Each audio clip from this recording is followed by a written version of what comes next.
To another flow. Tell me where to go, what to do. To another flow. Show me the stars. Show me the stars.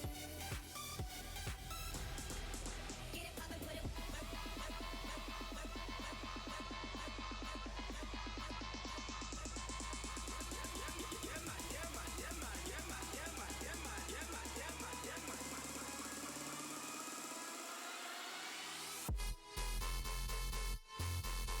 Get it poppin', put it.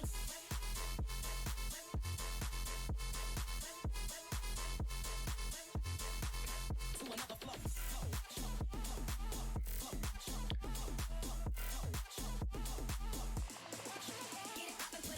I'm gonna be casting with who? Oh right, okay.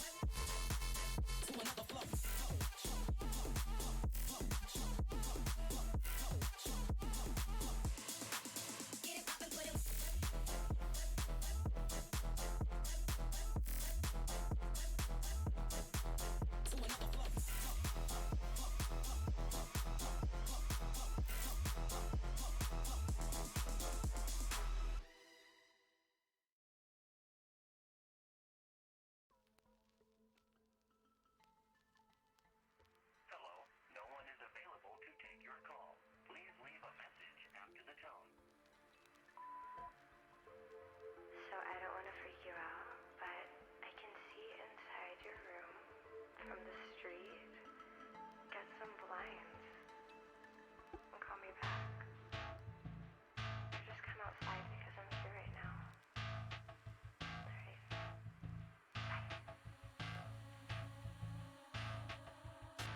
Night falls, slow motion, and I shouldn't be here. I know. How about we don't think for once? Just move with me. How about we just say what we want on the count of three?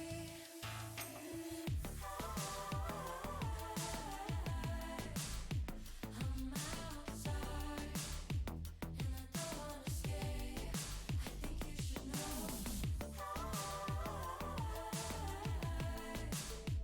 I'm outside.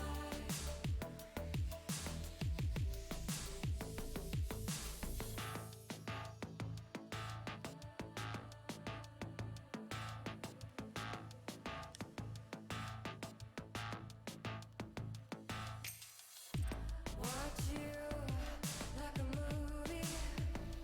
You're entertaining. You don't even know it. And I belong to you until the sun falls on my tired eyes.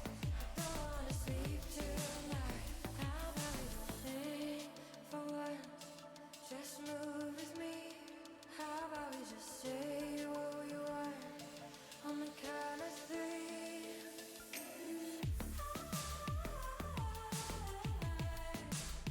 I'm outside and I don't wanna stay. I think you should know. I'm outside.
Living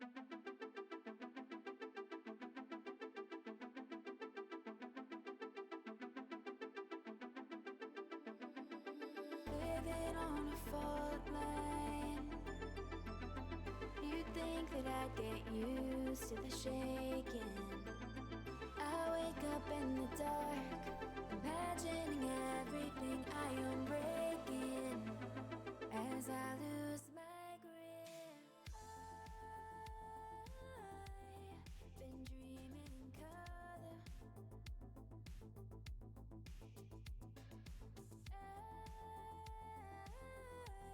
I wake up wishing harder for you.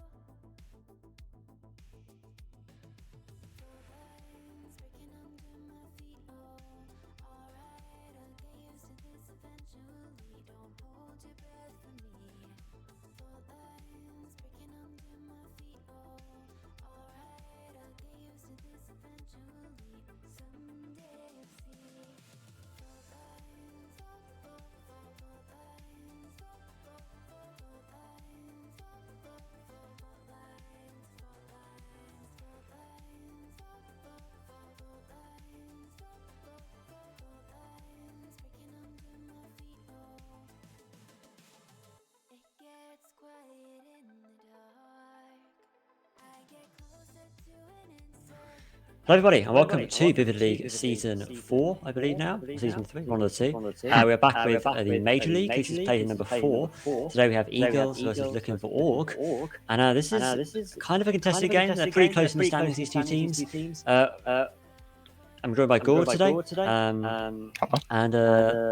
Do you think the standings are as close as they seem, Gord, or do you think this could be quite one-sided game? I mean, from the info that I've been told, or the info that I've gathered, EGirlz are the ones going 3-0, whereas LFO, their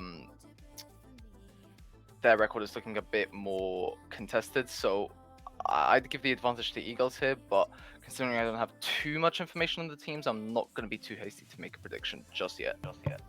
That's fair. Yeah, it's actually 3-3 on EGirlz side, but still quite a difference. Quite a difference from 0-6 on the Looking for Org side. So we have EGirlz in 5th, with LFO in 8th. So only 3 places between them, but quite a few more wins. So 3 wins can mean a huge amount, especially in a stage like the regular season. When it comes to playoffs, maybe not so important. But individual games do matter an awful lot when you've got points on the line and things like that. In terms of maps, how come? We've got Oregon and Villa today as our 2 maps. Do you think those are good choices for these 2 teams, or do you think they could have gone for others? I mean, to be fair, Skyscraper has been, I'd say, a bit more favoured in Tier 4 as of late. I'd see a lot of teams go for that, but I mean, Oregon, it's a comfortable pick for basically any team under the sun, I'd say. So no real surprise in seeing it there, despite how overplayed it is. Again, it's understandable, especially, if you want to win. But, I mean, obviously wins aren't guaranteed, but you get my point. And, Villa it's kind of like Skyscraper. It's being more favored by Tier 4 teams. And part of me can't quite grasp as to why exactly, but we are seeing Villa more and more. And this game will continue that trend. It is becoming more popular, yeah. It's becoming the new Oregon, some people are saying, with how popular it's being. But I think it's a great map. It's very versatile, lots of ways to play it, and very quite heavy defender-sided though in the history of the map overall. So yeah, I imagine we'll end up seeing that today. Yeah, historically speaking, it is pretty defender-sided. But I think, again, I've said this on multiple casts before, but I think as soon as we got out of that sort of utility heavy meta, that's kind of when the tides tended to shift in that map, and I'd say it's a lot more fair than it was way back when. That's fair. Honestly, that's very, very fair. But apart from that, we've got all the players in the lobby ready to go. So without further ado, we'll get map number 1 underway. It's going to be Oregon as our first map today, and it's going to be with LFO on the defense and EGirlz on the attack. Now, I'm not sure I have to ask about what bans do you think we might see. But do you think, apart from Thatcher, we're not going to mention that one, apart from that, do you think there's any other bans which could come through now and then the current matter? I mean, Flores is a very prominent operator on the map, so I'm expecting if these teams are smart, or maybe they'll purposely choose not to ban him. Who knows? But I think it'd be wise for them to go for a Flores ban. You did mention, yep, there we go. That's the first ban out, and it is indeed the Flores ban. However, Thatcher, I don't think, considering that EMPs are now a secondary option for, as in like secondary utility for some operators, banning a Thatcher isn't really that critical now. As you see, there we go. It's going to be a Jackal ban actually, which I mean, fair enough, because Oregon is again one of those maps where fraggers thrive, be it attack or defense. So Jackal definitely gonna allow the roamers to roam more freely and definitely cause some trouble for the attack. Next up is going to be a mirror ban, very standard, you know. Definitely gives a lot of map control to defending teams, and especially on sites like the laundry basement and that whole shebang. It's definitely a crucial pick. And then the final one will be a Valkyrie. So it's gonna be I think they're both very crucial bans, you know, especially the Valkyrie. Again, considering the amount of, I mean, you know, Valkyrie, she was introduced in Dust Line, and the fact that she's been such a prominent operator, such a strong operator rather than prominent, for such a long time with barely any changes apart from obviously the cameras going outside thing. I mean, it just, I'm not, what does that tell you?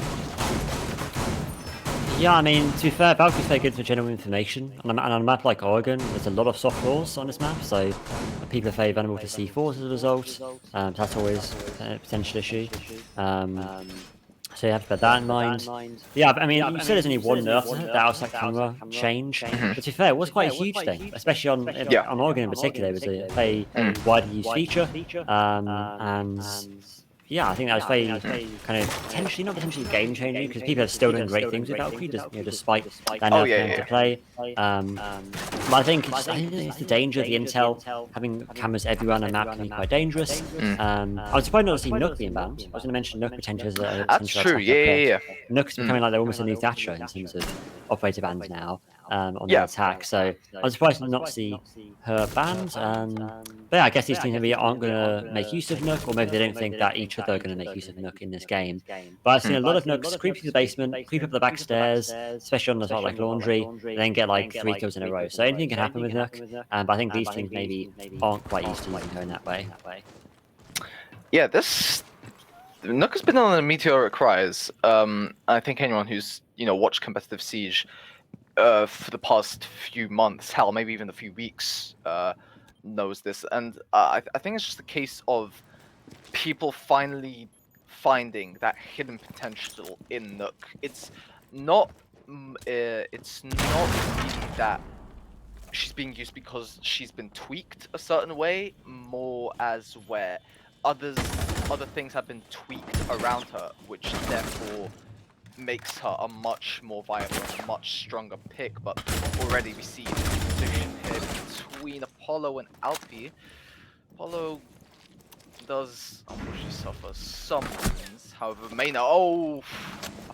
What a shot. Absolutely none of that, and he's going for more than mine when he actually had gaps, but that was very, very perfectly timed for it to look like Apollo did get that kill. There we go. Iron going to cause some insult to injury there as Red Cannon falls on those laundry stairs. Apollo still holding Shaiko along with Booney here. Gaps again striking Alvarni here, and EGirlz have regained the diffuser, but at what cost? 4 players down, and it's just Sleek. He needs to find 5 LFO defenders. Not the odds. The odds aren't looking very favourable here.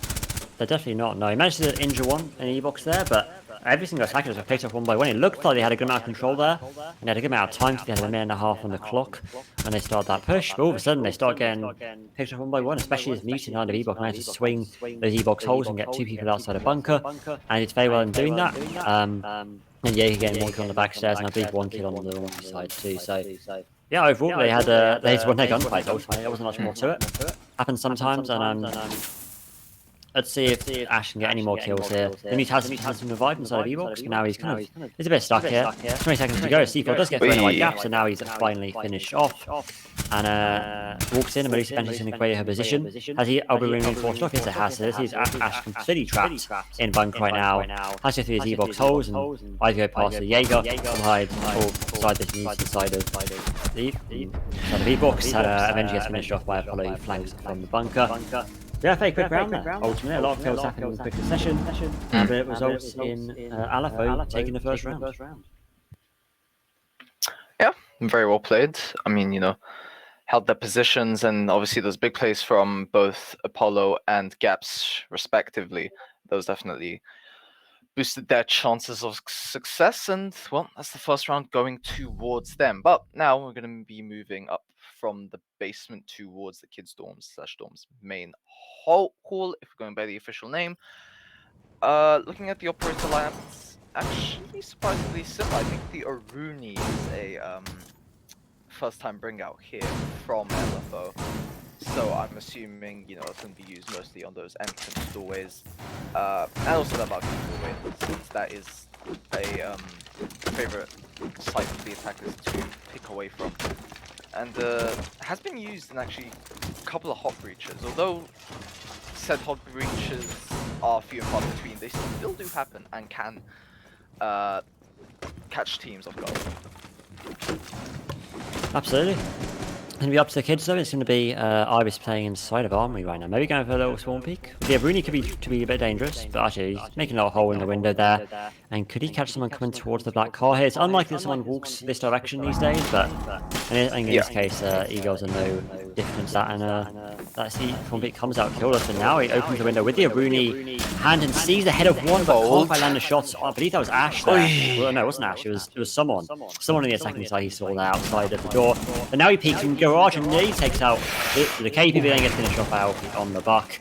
And I think got a little bit too aggressive there, the Aruni. Very desperate for the kills, and it gives Buck and joined by Sledge now control of the first floor, and now they're able to get the stuff off from below onto the breach. Yeah, now being pressured from the top of the main stairs, and has to be now moved out of Trophy. There's actually a rotation made inside of the closet right now, so they're going to throw a grenade in the Sledge, but oh my god, nearly gets peeked by the Jaeger, but no, eventually he gets the killer for himself. And now it's already a 5v3, and this time in advantage of the EGirlz, and they are looking like they are turning this round around significantly. Feifei quickly, but now there's a team kill from Gaps, who's so well lost round, has now somehow slain his own teammate. I'm not sure how that happened. Maybe just swing onto the breach that was misplaced slightly. And as you use two counters too, Feifei early on here, now peeking it up from the breach, a great shot from Gaps onto one of the breach. He has a second injure onto the Sledge, and now he's in a 1v3 technically, has a shotgun out, but now it's a shotgun versus shotgun, takes out the bucket, he wins that engagement. Now it's 1v2, one injured on the floor, smokes off the cage to force her down the white stairs, and Mavic right now unable to injure the Sledge inside of Attic. Well, we might be able to res him actually, potentially. And he is going to end up resing him now, as Smoke's a bit too far away to contest it. Now he's going to swing onto White, doesn't take out the second. Now he's only two remaining. One inside of Attic, opening a hole into Trophy, which I believe Smoke might be able to visibly see from that position. Peeks onto him, takes some HP off of him, but no, he can't see the Sledge crouch walking through Attic. And gets finished off. But that was a great attempt by Gaps there, making him 5-2 already, and he's on the smoke. So a 1-1 and a very close round there. Such intelligent play from Gaps. I haven't seen anything like that in Tier 4 in a long time. Dare I even say ever? Because that was he made full use of the utility. He made use of the SMG, the shotgun, and his smoke canisters perfectly, almost perfectly. But I mean, if the attacking side has a substantial man advantage, eventually they probably will get the remaining player, especially if they're organized like that crossfire from EGirlz was. But such a good play from Gaps. I haven't seen anything like that in a while, but unfortunately just didn't quite work out for him in the end. It was pretty unfortunate. Maybe we are going to what if territory, but maybe if you just held that angle a little longer, I don't know, maybe something could have happened, but to be fair, it was really either three options. Either he was going to go back down the stairs behind him, peek where the sledge was peeking, or just hold the position. But, well, EGirlz have that round in the bag. Now it's round 3, and already action. Tyrax is going to be taken out by Booney, who takes quite a lot of damage himself, but he does come out the victor. The question is, does he want to play passive now, or does he want to keep piling on the pressure? They can afford to lose him, but they would then cease to have the man advantage, so it's ultimately his decision. Vonage tapping away. Oh no, but the Sneak just didn't know about Tortilla here. Stacked up on these boxes, about to take out Alvoni, but managed to escape in time. There we go. That's the end of that confrontation. Alpi, though, on the other hand, taking a ton of damage. I think that might have been Booney's work, if I'm not mistaken, but he is just going to stick to these verticals and keep on creating them. Which, I mean, you know, he might as well get that much done before he dies, because chances are he will die, but we've seen crazier things happen before, and Gaps, the MVP of last round, or what would have been, has now bitten the dust, as Red Cannon and the rest of EGirlz continue to on the attic side, but Alvoni will be the next one to fall. That's the Dokubi. Alpi still on the bottom, if I'm not mistaken, and that was just Red Cannon by himself, but he does have the powerhouse that is the AK-12, so he could make something happen. But I'm not sure if he has the info, and there we go, Tortilla is going to make very quick work of him. Now it's just Alvoni left. With that health, can you really do anything? Well, the answer to that question is no. It's going to be LFO breaking through to get the second round in their favor. Moving on to round 4. We could be seeing a back and forth game here, but it is only round 4, so I might want to hold off on that. Yeah, usually you tend to find that especially in games like Oregon, where a lot of teams tend to get the first couple of rounds, or it might be close to the first couple of rounds, and then they start adapting to each other, and they start changing depending on what they're seeing. That can really cause a much maybe more one-sided game. Maybe we'll be continuing to see back and forth. It seems like it so far. They're definitely close in mechanical skill, these two teams. We've seen that from the gunfight so far. But it seems like per kind of round, it seems to change every now and again. So perhaps we'll see the second time of asking, because we saw them get the kids twice in a row to LFO, and they won it the second time. So maybe we'll see them do the same here on Laundry. They, well, I guess win it twice now in this case on Laundry. They've won it once already. So they seem to have a good run of things so far. They haven't chosen to go to any tertiary bomb sites, because why would you? You won Laundry last time, so why not try it again? And it's quite a convincing win as well. We had Gabs playing inside of E-Box doing some great things. And it looks like a similar setup to what we saw last Laundry Defense 2. No spawn peaks or any shenanigans this time around, but there's going to be a Roma of Aris playing on that second floor. Could waste a huge amount of time if they play correctly. Then if another spawn peak here on the main stairs window, can they time it correctly? Actually, break open the window. They put it open. And can they see someone coming out of construction? Yes, they can. What a shot to sneak there to take out the Ayana. And that's already an early pick, and that's a pair of nades off the board straight away for EGirlz. Yeah, huge blow in the fragging department for EGirlz. Really makes you wonder how they're gonna attack, especially with I mean, the closest thing they have to an entry fragger is really some kind of secondary fragger. It's maybe Alpi, maybe Osa, depends how you want to look at it. I'm assuming that Osa does have the diffuser. It is most likely going to be Alpi, but I don't know. We'll just have to see how this plays out, I guess. Oh, very good peek there from Gaps, obviously. Chances are he's going to win that. Mostly due to the shotgun, but so goes that story. Seems like he wants to get revenge for his friend, but now he's going up against 2 this time, and matchup that he was not prepared for going into this. Now one at the top, one by the stairs. Actually, I think the person that engaged him earlier is going to retreat. Alpi knows that he's backed away, but he has no clue that this is indeed a full retreat. Gaps still there, still stalking him. A C4 goes out with a kit, injures Tyrox, but I don't think Gaps is aware of this. He doesn't have the scoreboard out. Very good reason. Red Cannon will be the next one to fall down, but not out. And now dead. Tyrox, Gaps, continuous. There we go. Flawless round. Good plays there from Gaps to get that double kill back there. And LFO have broken what otherwise would have been a back and forth circle. So let's see if they continue. Yeah. They've done exceptionally well there. Gaps again showing off how much he loves that launching bomb site. This time, instead of playing on E-Box, playing on the back stairs. So just swinging around, getting the kills that he needs to, and EGirlz simply had no response to it. They also had a bad start by losing a pair of nades, which could have been useful on bunker had they had them. But instead, Sledge was actually forced to go to backstairs to support his teammate, so he wasn't able to use his nades, because I believe he had the only other pair of nades on the side that round, so wasn't able to use them on bunker, and therefore kind of made their push not as efficient as it potentially could have been. Now we go to the first tertiary bomb site. I would argue the better one of the two, going to kitchen meeting as the next site of choice.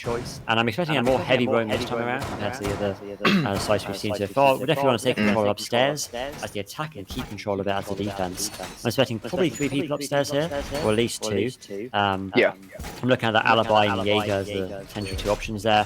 But it could be anyone really. We could even see Gaps roaming at this stage, because he is coming the top backup for his team, so he definitely has got the material, he's got the mechanics for it. It looks like he's playing on the green hallway instead, probably with that shotgun, looking to swing that door. And then the barbed wire in front of the door makes me think that maybe he won't go for the swing, since it'll make so much noise. But he's, actually, as I say, he's still swinging already here with 11. He doesn't even need a shotgun here. He still has the range power, and he's now going to look towards that door opening up, but Sleek on a kill in the meantime on that Thatcher. And those realize that Thatcher's actually unbanned this game. I was mentioning Thatcher before, I was probably going to be banned, but actually it's stayed in play here. And now Sleek is bringing it on the attacking side. I guess the opening pick onto Iris, who I believe is playing inside of a big tower there. Well, a bit too ambitious. Now, Gap's still playing here. He's going to be hearing this door being opened up, and he's going to go for the swing and actually destroys his own move cloud there. Now through the C4 round, doesn't land anyone, sadly. Very, very close, but no cigar for him. And now Sledge walks his way through the freezer now. Not such a good game so far, Albany. 0-4 so far in this game, but now they're going to try and make their way up the main stairs, I believe, this time around, which will give them a good access to the bomb site, but those 2 Banshees will definitely have something to say about it. That's 2/3 of the municipal utility dedicated to stopping someone from flanking from the main lobby, and to be honest, I'd say it's worth it in the end. And now they're attacking, looking to take control of Attic, but they're a bit stalled out here by this sheer amount of utility on the Attic side. Very interesting. It's almost like they made this attic hold, or at least half of that attic hold, almost like a decoy, because typically you'd see, like you said, 2 or 3 players playing up here, but instead, so far it just looks like Tortilla holding that long attic angle and someone back there behind him. So it's more of a 2 instead of the typical 3 hold you'd see there, but I see that a lot of people, what a lot of players like to do is typically hold out that sort of wooden area of the floor where Alpi is just behind right now. They typically like to hold that out and look out from above where they would enter from. That's actually Red Cannon getting down in the meantime. Gaps wants to swing. He might get one, but no, Sleek catches him out first with a very lucky headshot. That was very convenient for him. So no more shotgun this time around, but Ovni just spots Tortilla, who takes his head out as soon as he notices that Alpi will be his next opponent. Some risky stuff here from Tortilla. He's got too many angles to worry about, and that's going to cost him EGirlz win round 5 just like that. That was very questionable attention from Tortilla there. I'm not entirely sure what he was doing, considering the OSA did peak, so the OSA of Alpi, of course, he did peak, so it's interesting why he turned his attention towards the hatch. Sure, he may have seen a possible kill there, but I mean, yeah, it's not really gonna end up. Yeah, it's not gonna be a good ending for you if you just split your attention like that, especially in such close proximity. Yeah, I agree. I think when you have multiple people on the screen, you have to take care of one of them at a time, because you're definitely not going to flick to both of them unless you've got incredible aim. But, I think Mosh will quite that level here in the league. But wasn't impossible for him to kill both. Had he kind of positioned himself correctly and maybe gone into pit and try and get the from the Osa first, and then peek the meeting hatch to get the sledge inside of the small tower, he could have had a better chance of getting both those kills. But instead, he kind of got panicked a tad, looked at both and tried to flick to both at the same time, and it's never going to work, unfortunately, for him. And it was ultimately the round being lost and making it now 2-3, which means the EGirlz now have the 2 rounds they kind of need on the attack and the standard amount of rounds that you want on an attacking half of Oregon. It's probably going out from Iris again, but no one's spawning that side this time. Watching out for this main side window, which again Iris is going for, but they know it's coming, and this time they definitely do. They're shooting at it already. Shots being shot at the army window as well, so they're definitely more than aware this time, and there'll be no bodies lost as a result. But it's the round LFO. I would argue kind of need. Quite significantly if they want to have a better chance in this game. But these days, to be honest, 3-3 is still not a terrible split. It's almost like the new normal split on Oregon, since the attacker repick and attackers being kind of buffed in general. It definitely means that there's more excuses for having a 3-3 split rather than the typical 4-2, which could be what we get here. It's going to be already pressure coming from Attic and 3 fights coming out from the Lucy, but no heads lost just yet. But yeah, so far, it's so good for the defense. They're being pressured a little bit. The utility still alive, and they still have all 5 people alive. I was going to mention a bit bold there from Tyrox to be peeking so early, especially with the pre-fires, but Booney pressuring what seemed to be... can't quite remember who that was, but Iris in the meantime gets taken out by... sorry, Alpi, pretty sure that was. And yeah, just them, just Alvoni and Alpi converging on that trophy hallway or armory hallway, depending how you do that. Apollo seems like he's or he's rather directed his attention, sorry, toward that for quite a while, but he could possibly get out red cannon if he's not aware, but now he's unbeknownst to Apollo could be up against 2 people answering, but EGirlz, they're taking their time. They're being very cautious with how they're going to approach that Ruby barricade. Is going to get taken out. Apollo gets 3 kills for himself practically, and gets another one. But does he know about the sledge? Going to pick up again as the take out. Zeke will be the next one to fall. Alvoni is the last person alive, and this could be looking at a 4-2 split, ladies and gentlemen. But Alvoni does still have quite some health. However, not an ideal position, considering the fact, if you look at LFO right now, they've set themselves a pretty decent crossfire. Maybe less a crossfire, more single position, positions, looking at single angles. But now he's entered quite a difficult position because now he's broken that up. So if he retreats back out that closet door, they can possibly catch him out. Gets 1, 3 seconds, can get 2 people. Doesn't seem very likely. Instead, gets taken out himself, and there we go. 4-2 split on Oregon.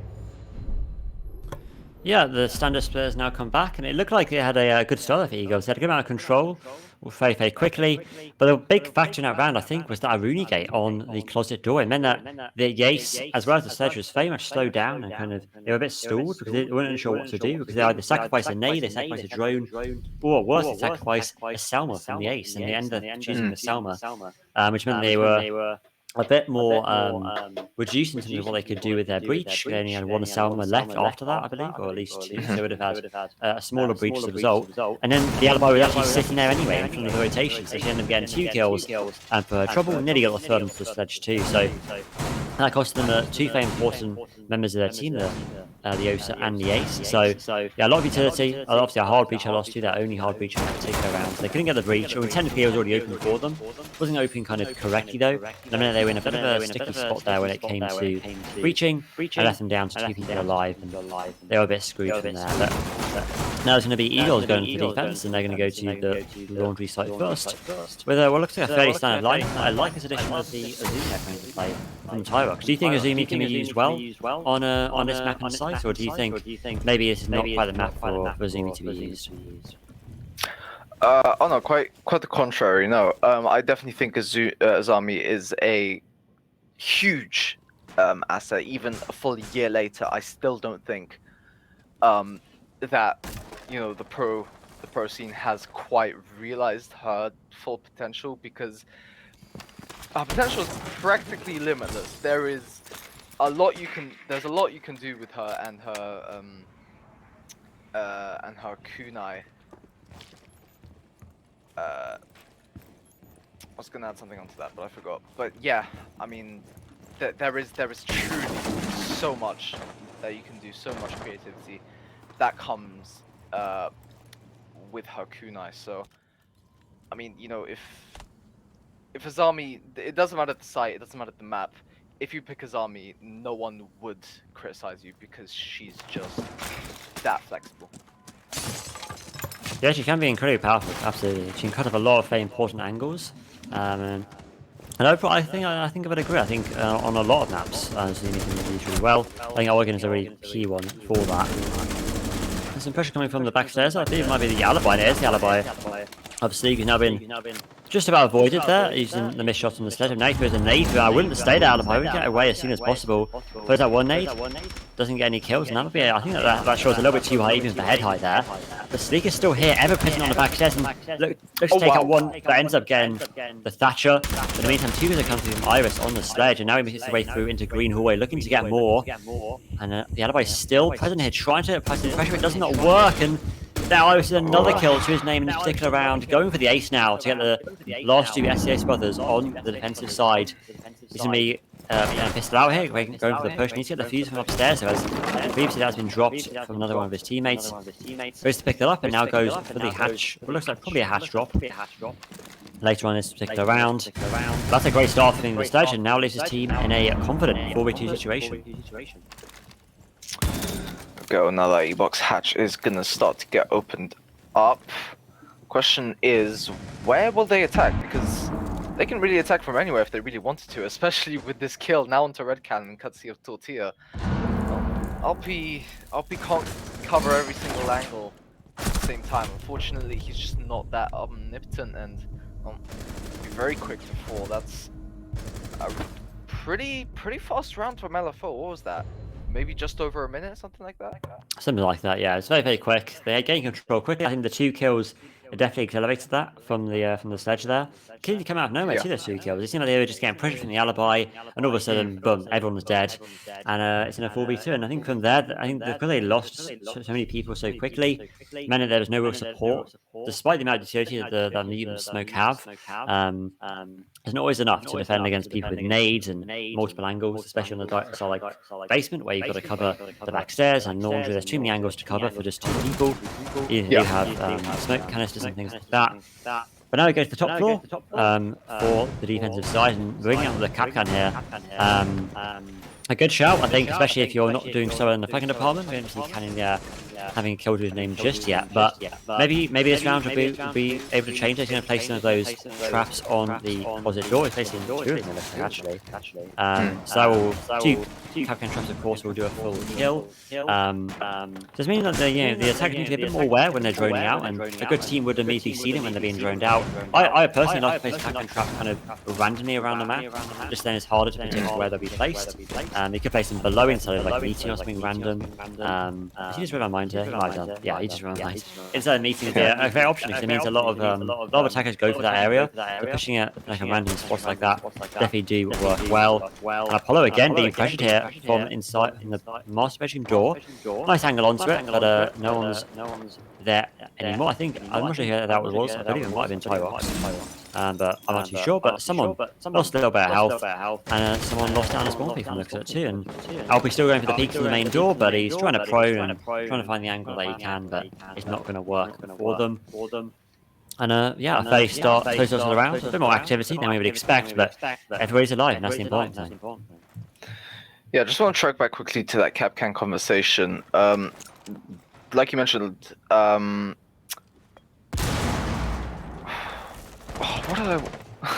have I just forgotten? Oh well. I guess I've forgotten. Damn. I was really sure for a second, but then I just forgot what I was gonna say. Kuba moment right there. Definitely a Goro moment. But seems like LP. Oh no! Oh no! That is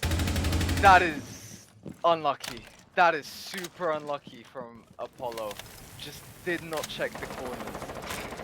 Really wanted to make that hologram believable, but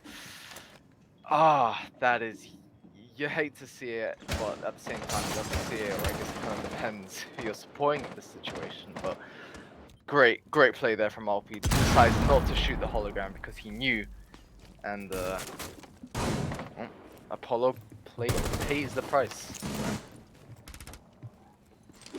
I risk Yes, he does. someone in that window, but doesn't make much of it. No, I think he fat fingered that. Definitely regretted it as soon as he did that cannon stand. Now cannon, sleek good shot through the wall here. I noticed that a lot of players from EGirlz here. That's gonna be another kill yet again. Tyrox. Booney just has to anticipate those shots. Very unlucky. But well, EGirlz come out with the win at the end of the day. Round 9. 3-5, I believe the scoreline is. Yeah, 3-5, and it's going to be now back down to the laundry. It looks like, even though they lost it previously, or actually they did lose actually. They did lose it previously, so maybe you could have gone for the tertiary bomb sites. But at this stage, 2 rounds to go before you lose this first map.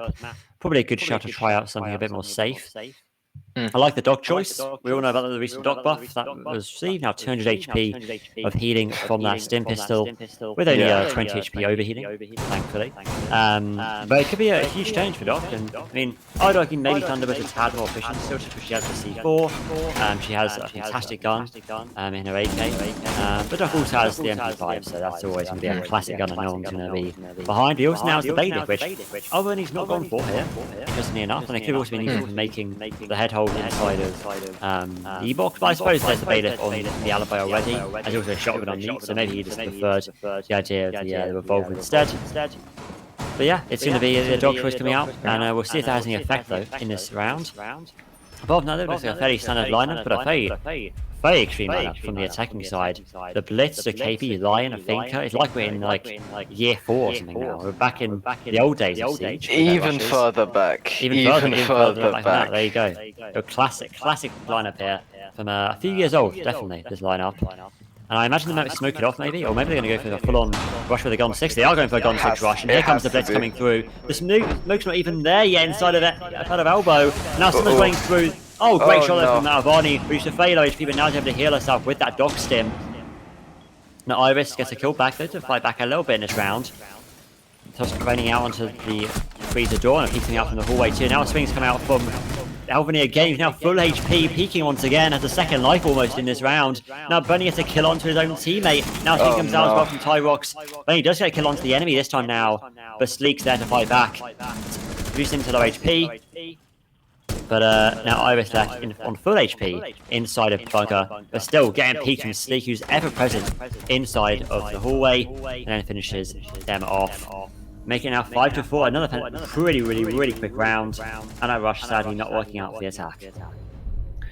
Yeah, I mean, if you see a lineup like that, it's basically a golden rule in competitive Siege. It's always going to be a rush. If there's a blitz, there's a rush. That is the rule of thumb for this sort of thing. But yeah, we are going to have a timeout. So yeah, kind of unlucky there from LFO. The concept on paper was good. You see EGirlz slowly starting to catch up, and then you will want to catch them off guard with a rush. On paper, that makes sense, and on paper, that is a very good strat. But there still has to be a sense of strategy. It's just I mean, with the whole point of the rush is that there isn't, but you got to at least have some semblance of what you're getting into, right? There's got to be at least some sort of journeying. And I think the thing is with tier 4 teams is that, they just really want to get it run and done, maybe catch a couple of people off guard. But I think, I mean, again, they could all be trap operators for all you know. It's just a bit unlucky, especially when, that happens and your whole rush is halted, essentially defeating the purpose of the strat in the first place. and like you saw actually, you know, the blitz got halted. He gets taken down. So does the thinker. Therefore, the entire rush, the whole attack is halted, and it just breaks down because the entire point of a rush is for it to keep it going. And if you just strip it of that point, well then it's just gonna fall apart, and that's exactly what we saw. Yeah, definitely. But back down to the dining room now. We go for the next round of defense for EGirlz. They're now running 2 rounds in a row, so they're a confident half thus far, making them only Yeah. 1 round between them and LFO now. So I think that second time from LFO came just as a result of them being a bit nervous about this comeback, because at one point they were 5-2 up, so they've lost a couple of rounds. 5-3 up as well, I should say. So they've had a couple of rounds in a row, and they're starting to kind of lose momentum a little bit. So it's good to have that mental reset, allow them to now hopefully get these next 2 rounds on the board and make them get that 7-4 win on what is actually EGirlz's map pick. You see that at the top right of the screen on the overlay, just beside the scores. You can see that is picked by EGirlz's map. So we're going to have Villa which is picked by LFO. So if they can do well on their pick, then I imagine they can do, or the other team's pick, then I can imagine they can do even better on their own pick.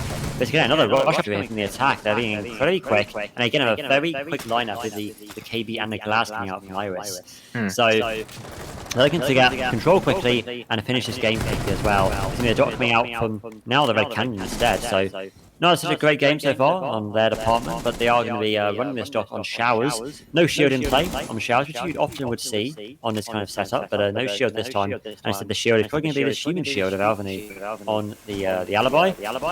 Always be open up from above using that thermite check. Another prone Thatch or prone to KBS taken off the board by Albany. A great shot there onto the stairwell. Looks ahead of the Osa, but can't quite land it. Looks the quick peeks, but they don't quite work out in their favour. Musli gets 1 pick onto Glass, and again, boys are falling, and they're falling fast the attack here. Alibi still peeking, trying to get a shot up, but this time they're 3-5 by Tortilla. And that's going to be goodbye for them. And now it's going to be the remaining attackers on the outside. I'm not even sure Thatch has entered the building yet. And now he's going for the barbed wire, looking to get control now. But he is made their way through this Osa shield. They can't jump through that breach, I don't believe. But Alpin's going to go for a peek onto the Osa shield. Nearly kills Osa by going behind her shield. The P5 now coming out as well. Everyone's playing so aggressive in this game at the moment, and it's making it all the more exciting. But here now goes for the swing. They get swung by the Jaeger. Now making a 3v2. It's constant action here in this round. Now Thermite tries to get a kill from above onto him. He kind of inches away, but hasn't quite landed the spot. And now it's a 3v2, and the last 2 attackers are 1 outside and 1 on the stairwell. They're a bit stuck right now, and a bit not quite sure where to go. Not quite sure where to go. Yeah, definitely not an ideal situation. Actually, looking at the drones, it doesn't seem like they have a lot of drones either. One between them, and obviously the rest that have been scattered around from the now deceased operators. But Gaps trying to fire blindly through the smoke. That's more of a job suit for Glaz, but Alpi does get down. I'm pretty sure Gaps knows this. Oh, yeah, sorry, Alpi has been down. Picked right back up. It's not ideal. Oh, Glaz has actually been taken out. Oh, but there we go. It's a very quick trade now. 1v2 Gaps with minimal health and even less time. So it's only time will tell really if he manages to make this work. But with less than a second, it's just gonna be another round going the way of EGirlz, and yeah, definitely breathing down LFO's neck right now. EGirlz, and they're gonna move to kids dorms actually, and we'll definitely be planning to ride high on this momentum wave right now. They definitely will. They want to. This now 3 rounds in a row for them. Now going back up to kids with that Thunderbird being brought up now from Canyon. Maybe also not a huge fan of the dock. I prefer that Thunderbird instead. Who knows? But you guys first kill though. That was the great thing. There you go. 1 and 7 to their name now. So you love to see it. Yeah, not so good on the other side though for LFO. Everyone's got a decent amount of kills. Everyone's kind of putting their weight, but the entire team sadly hasn't been quite stepping up on this attacking half. And EGirlz seems to know how to defend very well. And they're still bringing this Azumi here on Tyrox. And And the thing about Zumi is she can be using pretty much any bomb site. They can be used for a lot of different situations, and they were used a lot there on that Guardian defense to cover people as they were being rezzed. They were being used to stop attackers from finding those angles, and despite that, there were still people coming out from the Jaeger there we saw there getting killed by the thermite. He tried to peek from behind the Zumi gate and still got killed, so they didn't offer full coverage, but they were enough to make people live. And oh no, Tyro gets peeked, and Apollo just peeks a little bit harder, and ended up taking off the board, denying that spawn peek. And maybe a little bit of confidence there, the side of EGirlz, and they've lost Tyrox immediately. It's not the top fragger, it's actually the second bottom fragger.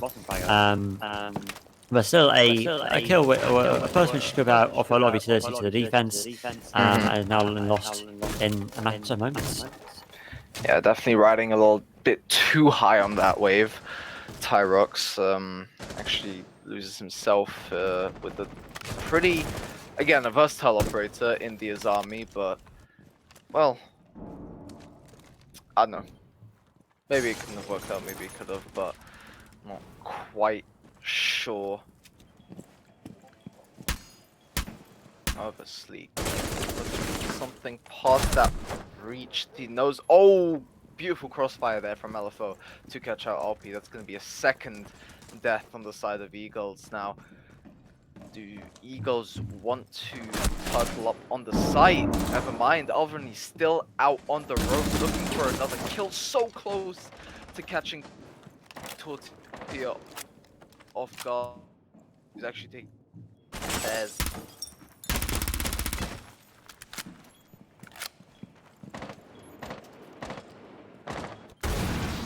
Tia tags him.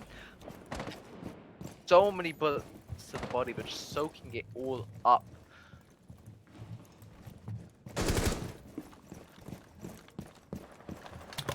There's a kill from Bunny though. That's a good frag, making our 4v2 situation. So, I mean, it's better, and gets the second kill there. Quite literally the second kill for him and his team there. And oh my god, Cannon now stepping up to the plate. It took him 11 rounds, but now he's alive and he's getting 2 kills in this particular round. Can make it a third, but now it's a 2v2. This round has been dramatically turned around, but thanks to Cannon getting those 2 frags. And now Sleek playing aggressive as they have this entire game so far. And Ian, he's coming out, ready to play.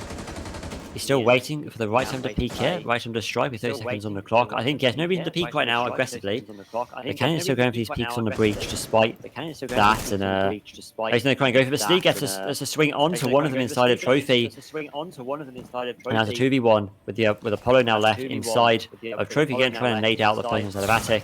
But it's been ADS, and now it's 15 seconds on the clock, and EGirlz looking to get a 4th round in a row, and they will do it thanks to Sleek again, stacking up so much in this game. I believe that was their 14th kill, 13th kill even in this game, making it now 6-5 for EGirlz. That alibi has also yet another operator that has become more prominent in the past few, I'd say the past year really. I think her resurgence has kind of been spread over, has sort of taken place over a longer period of time. So yeah, definitely you'll see a lot more fraggers playing Alibi, and playing her aggressively, no less. I mean, that weapon, especially, you know, with the fire rate, if you learn that recoil pattern, it can be very, very lethal in the right hands. So, and Sleek definitely proving the worth of the Alibi herself, and of course her gun, and her utility as well. Definitely making full use of her arsenal, which is really good. And look at that, EGirlz have upset LFO. Sure, it's by 1 round, but that 1 round is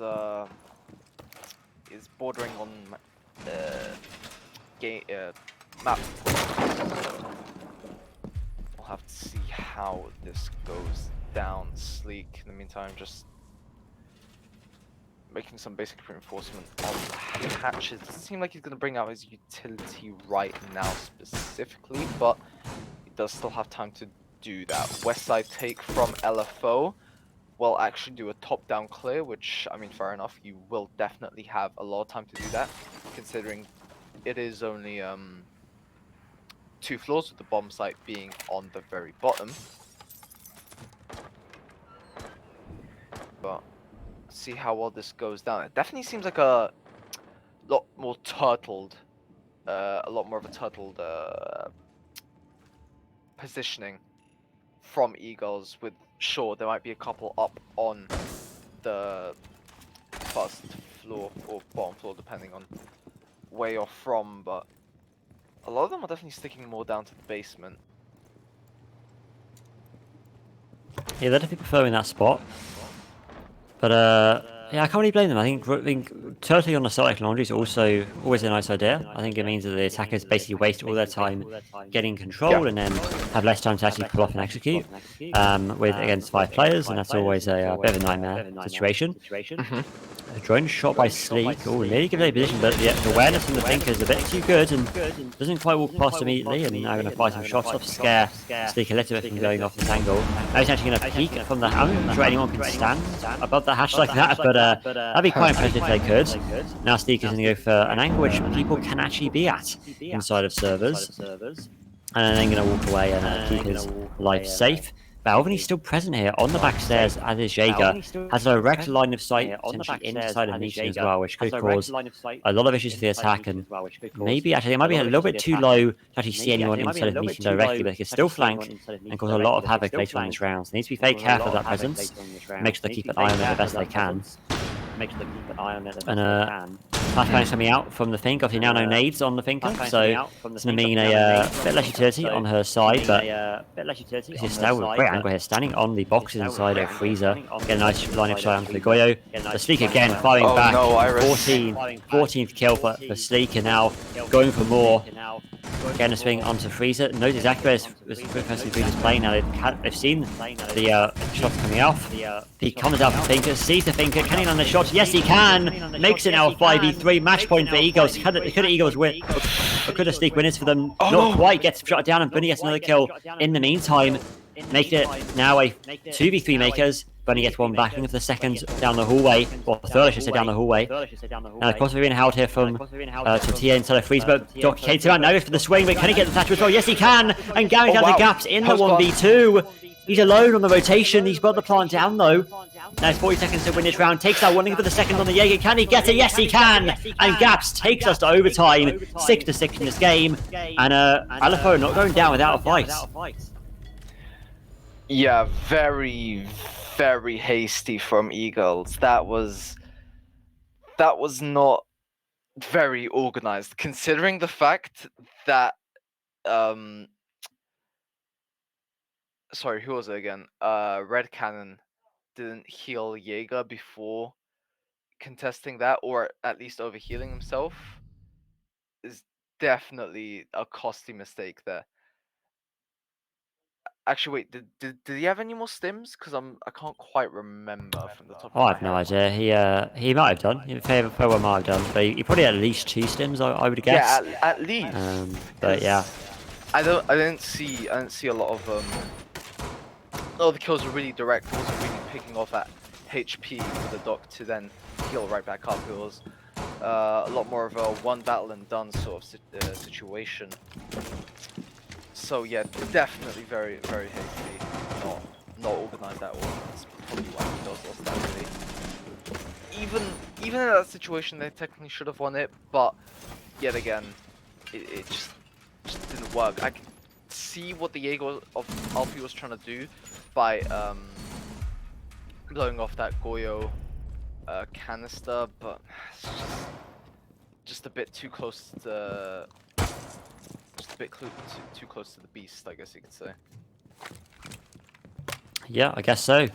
But now again, the rush operators do continue on the side of LFO, who remained in the attack overtime here. Now with that Mari coming out, which heavily suggests a big window rush, and it looks like that's going to be the case here, because everyone's gathering outside the big window. But weirdly enough, a Repel coming out from the room, rather than using her ability, which is the whole reason behind her. But you've got the Supernova 2 as well as the 11, so a very versatile lineup here from the Amari. Applying pressure onto the window, which is currently covering on the attic. But now Alvini finishes them off and takes out Iris on the Amari. That's a lot of their rush capability removed, and now Bunny under attack as well on that Thatcher. It's more HP reduced by Avani, who's now set up big in the last half of this game.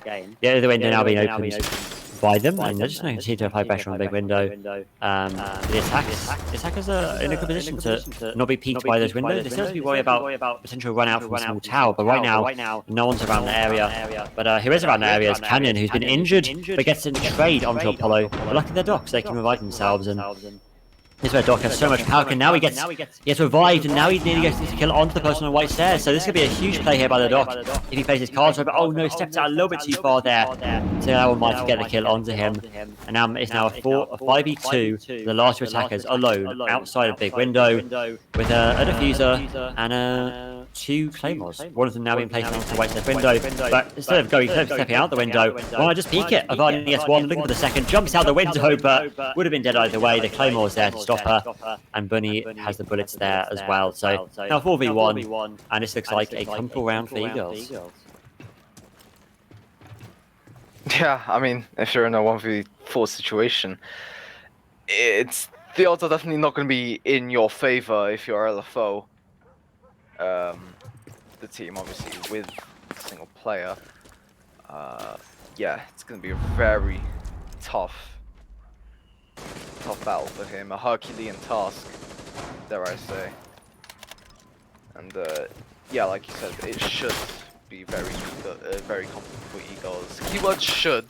It could very much go wrong, but with 30 seconds, that possibility is starting to become less so. Oh, that is unfortunate timing, but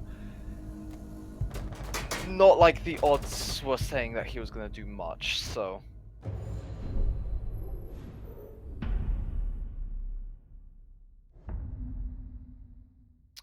Time match point for EGirlz. Maximum of 2 more rounds will be played. But with the EGirlz now being on the attack, could work for them. Never know.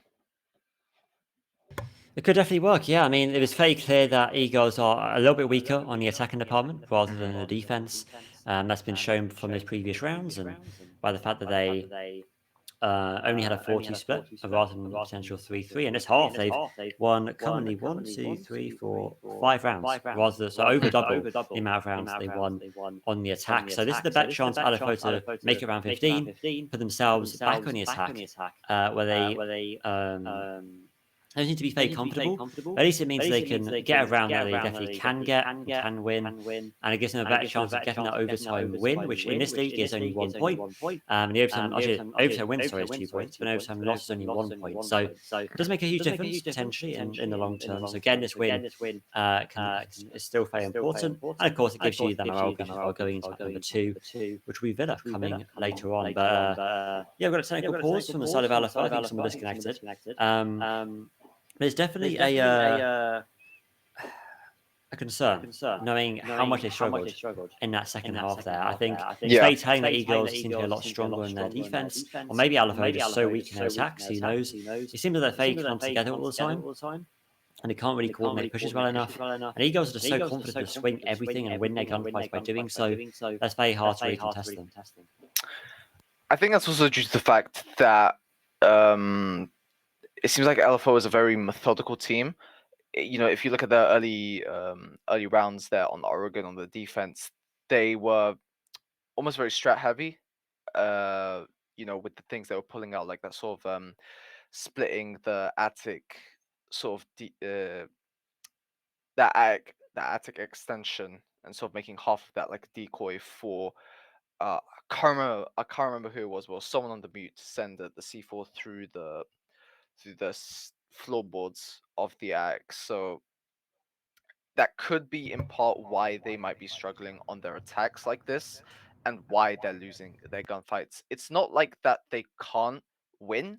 They can win gunfights. They have mechanical skill, but it's just more of a confidence sort of thing, and that sort of situational confidence where they're comfortable like this, but not like that.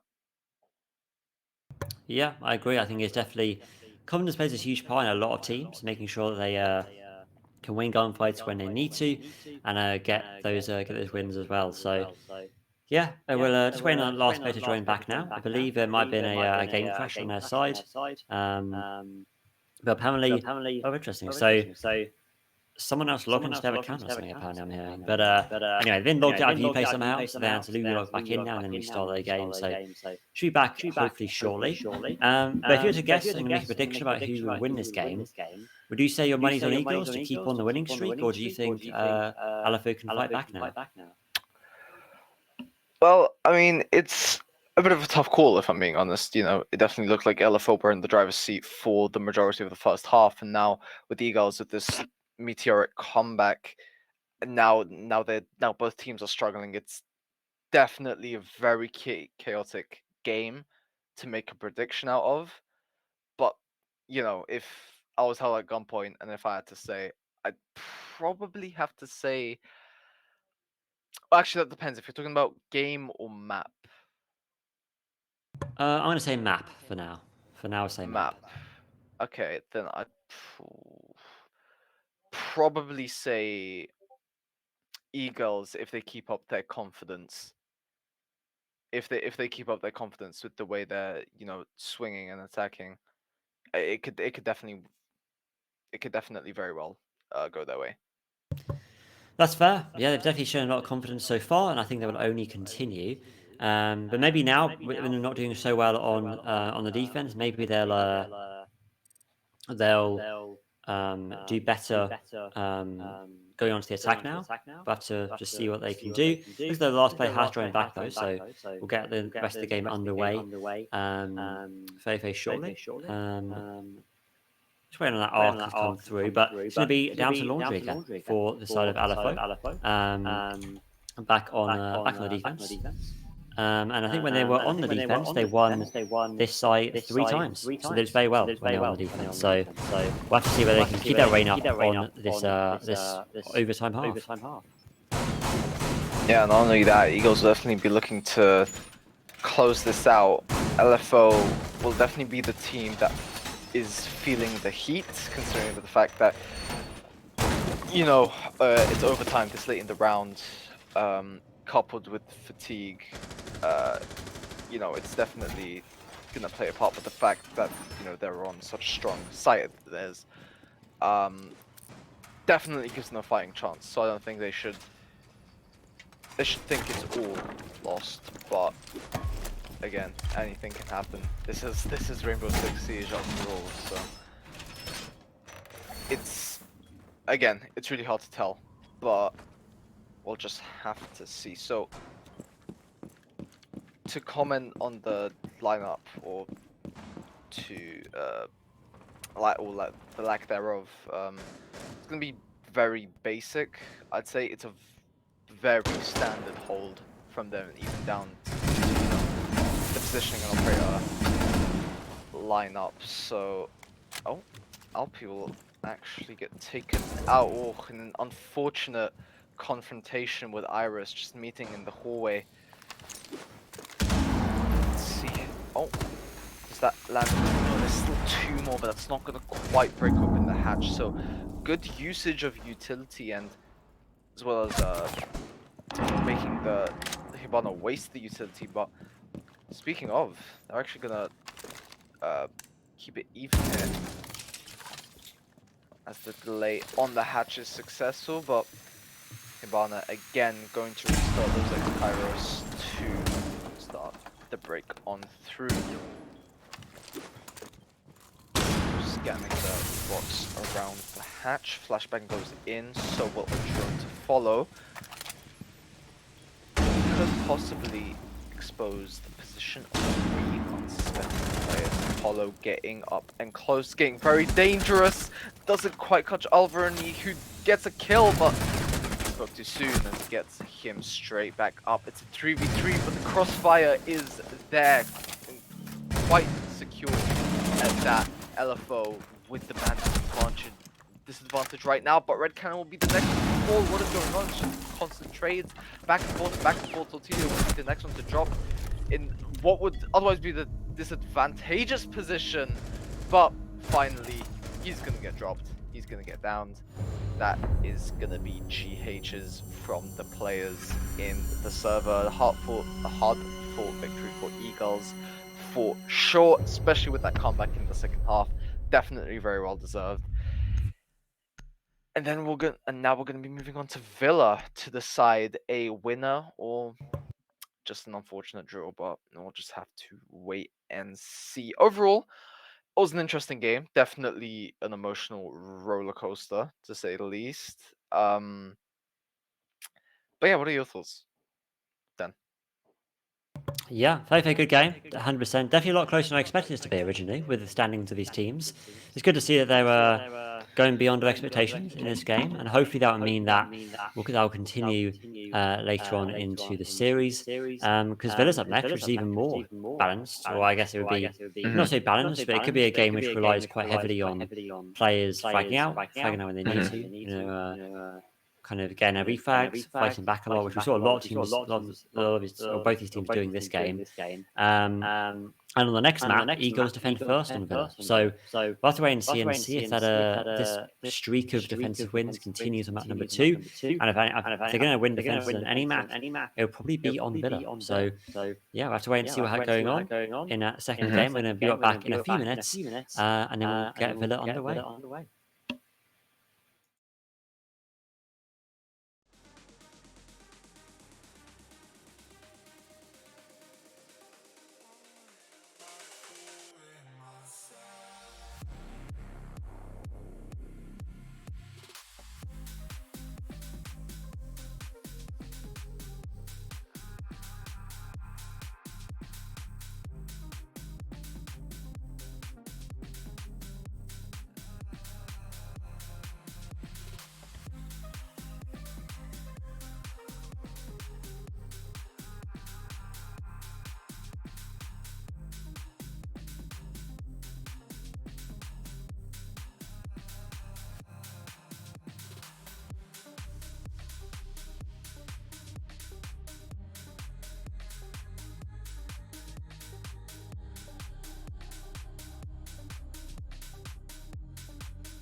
Hello everybody and welcome back to Vivid League Season 3. We're back with Playday 4 of the Major League. We now have EGirlz versus LFO today.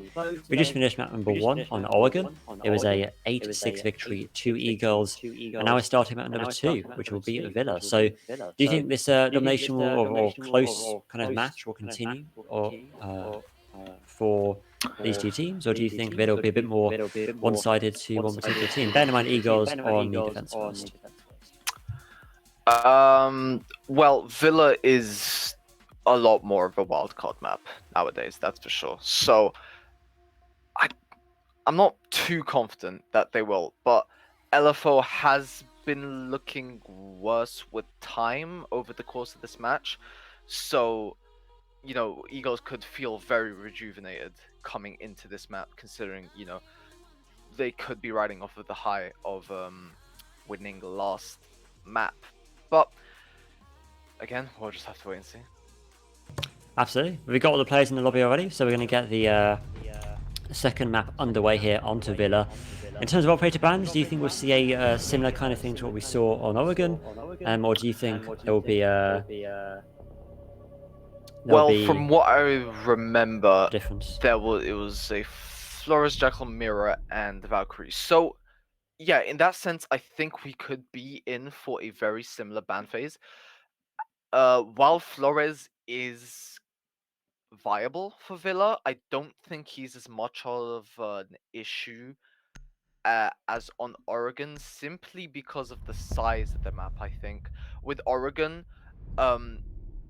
it's like, even in overall scale, Oregon compared to Villa is pretty small, but also the rooms themselves, they're pretty small in nature as well, which therefore allows, you know, since Flores drones are on limited time, it allows them to move or cover more distance on the map a lot more. We're actually going to see a Jackal ban, which was brought out last map, of course, therefore allowing for more roaming pressure. But we are seeing an Osa here, which could be a target ban, but we have seen mass bans of Osa before, and of course there will be a Valkyrie ban, of course, posing the same issue as on Oregon, and really like on any map. But I think Oregon and Villa specifically are prime examples of where Valkyrie can shine the brightest. But yeah, that Osa ban is definitely going to be an interesting one. I guess it could kind of be due to the fact of the, well, I don't know, I guess. I'm not quite sure why they're banning the Osa. It could just be a feeling that they have. Maybe it's something that goes heavily against the strats that they're going to bring for this map. But it could very well just be down to personal reasoning that we as casters just aren't really aware of. And of course, last ban will be Kaid, obviously, you know, making the defense of reinforcements very difficult. But of course, the Bandit and Mute are still in play, and well, who's realistically going to go for a Bandit? So that will just funnel down into the Mute. Round 1, we're gonna go for everyone's favorite primary site, Game and Aviator. With a fairly standard lineup, other than the cap can, of course, I'd argue. Which is, yeah, very off pick, I'd say. So definitely interesting to see how he's gonna play. From what I've seen, he's been, you know, placing his traps mostly on doors that are outside the site, or rather more sort of around the site.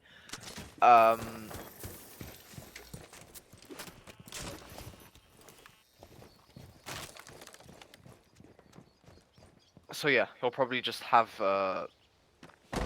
attackers just try and, you know, funnel them down into those routes. And yeah, two.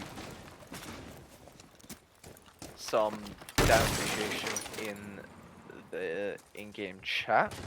Don't see a reason why we wouldn't have the same in the Twitch chat. So, of course, our lovely Dan is both casting, observing, and producing today. So, a lot of production on his shoulders. So, of course, if we could have some even more thank yous down in the Twitch chat, I'm sure that Apollo, though, finding himself quite a situation. A lethal one at that. Carried out. And then, I'm getting some freezes on the feed, but a lot of kills coming down. Eventually, it is EGirlz who come out with the man advantage. Tortilla and Gaps, the only 2 players on their team. What can they make of this situation? They have the advantage of course, them being so few in number, they could technically traverse a lot easier, but again, they just do not have that manpower to accommodate up to 4 players of EGirlz. So it's really kind of a gamble right now. It definitely is. It's a 4v2 though, so they can get a lot of kills in a row and potentially make it out alive. But here comes the C4 from below, waiting for the time to strike, and now Gap is in the prime position, but no, it's a little bit too late. But he's been taken out in the end anyway, to his left between a rock and a hard plate inside of Wolves, and gets picked off as a result. And that is going to be a very confident round for EGirlz there. A lot of picks very early on. We see that happening quite a lot in this game. In the last map as well, we saw quite a lot of kills early on in quite a few rounds, where all of a sudden you go from like a 5v5 to a 4v2 in a matter of moments. So it's a very fast-paced action here from these teams. But it's going to be down to trophy, or I should say across the map to trophy, as you would typically expect for the next round. And you need to love his DKB on LFO. I'm noticing quite a lot of DKB and a lot of their lineups on the attack. To be fair, DKB very powerful operator, that's for sure. Offers a lot of great alternative power to Jackal. If you ban Jackal, then the DKB is usually the next best option. You just have a DMR, which isn't the worst weapon in the game, but a lot of people don't like to use that gun, and they especially don't like to use the Boss G, which is her second primary weapon. So yeah, not very great on the weapons part for the KB, but and of course now Mute does counter the KB as well with those jammers. If you go near a jammer, it does then the KB use move that cool. But also having access to the phone calls is very good, so it means you can access cameras, things like that, which can be incredibly powerful in the right hands if you know how to use them properly. But it's very situational still. A lot of teams just know to shoot their own cameras once they get hacked, so yeah, it does definitely vary. But it's going to be only going down to the basement of a unused part of it, I would argue, but it looks like Albine's making full use of it in this particular game, making quite an unusual punch hole there, looking into the middle of the basement. So quite not many people walking around that particular area, but you never know, could get a kill. We'll have to wait and see. But now the Nooks get and play wasn't banned last game, but wasn't used either. So now I was making good use of it, going up the main stairs, trying to find a sneaky attack route, and sees the Capcan and pre-fires him to his death, and that's been Tyro taking the board early on. But now again sprinting, and not the play there from the Nook, and Apollo does get that reflag though, however, to make it now a 4v3 in the favour of LFO.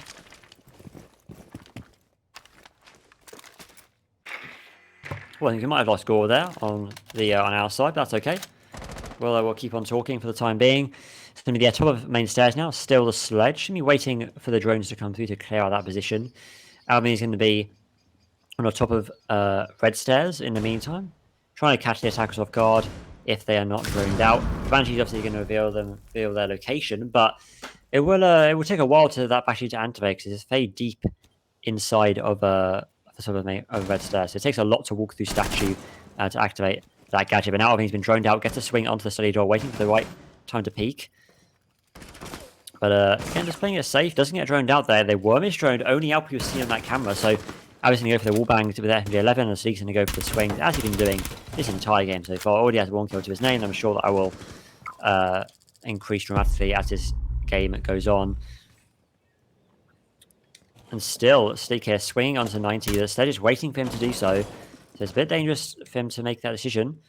But still, Albany just present here on the skull door. And Lion's going to walk through because no, he does not, and gets picked off guard. And the swing comes through from Albany to need to take out another, but no, someone's behind the statue door, but does not see him. That's going to be Gaps, but eventually does get the reflag back onto him.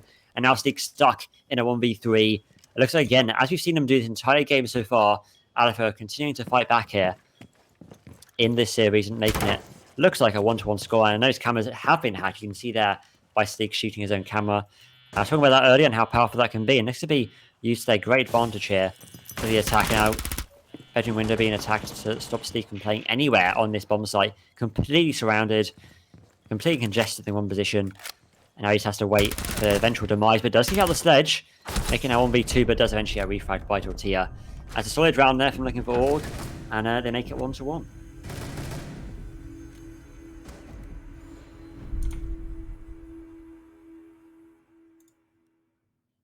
Well, I think we've lost Agora completely there, unfortunately, on our side, but hopefully we'll be back shortly. And for now, we're going to just carry on. It's going to be me casting for a little bit. We're going to see the trophy bombs are being chosen next by the defenders. The always coming out from Tyrox. So haven't seen Orc so far in this entire series.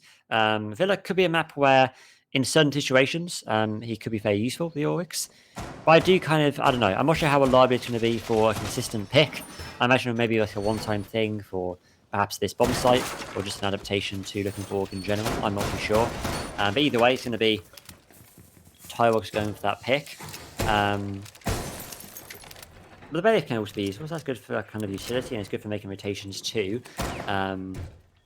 using that main primary ability. But yeah, I do have my doubts about how useful this Oryx is going to be in the long term on this bomb side and on this map in general. But we'll see, maybe I'll be proven wrong. We'll have to wait and see. But it's going to be LP making use of the Azumi once again, using those barriers to block off the bedroom windows from the bed itself. That's how powerful Azumi can be in the current meta, so a huge amount of utility being used on this bedroom side. Head holes being made, foot holes being made. I'm surprised to no shield on the statue door, but maybe that will come later on. We'll have to wait and see. It's going to be Tyrox and Alvin both playing the bottom of main stairs and inside a piano. You see here Tyrox purposely leaning the wrong way to be misdroned inside a piano, but oh no, he turns around and gets it. But now the person on potty windows doesn't do anything, and nor does Apollo, who's on the main window, on the main door, and Tyrox gets that kill. And Nook there could have easily ticked off Tyrox, but for some reason, they just kept quiet outside the window, didn't do anything. And now Ives is going to see the Oryx jumping down the hallway and see him sprinting away with that Oryx dash. And it's going to be a quite quick 5-4 situation. We'll see if Gora comes back. It looks like he...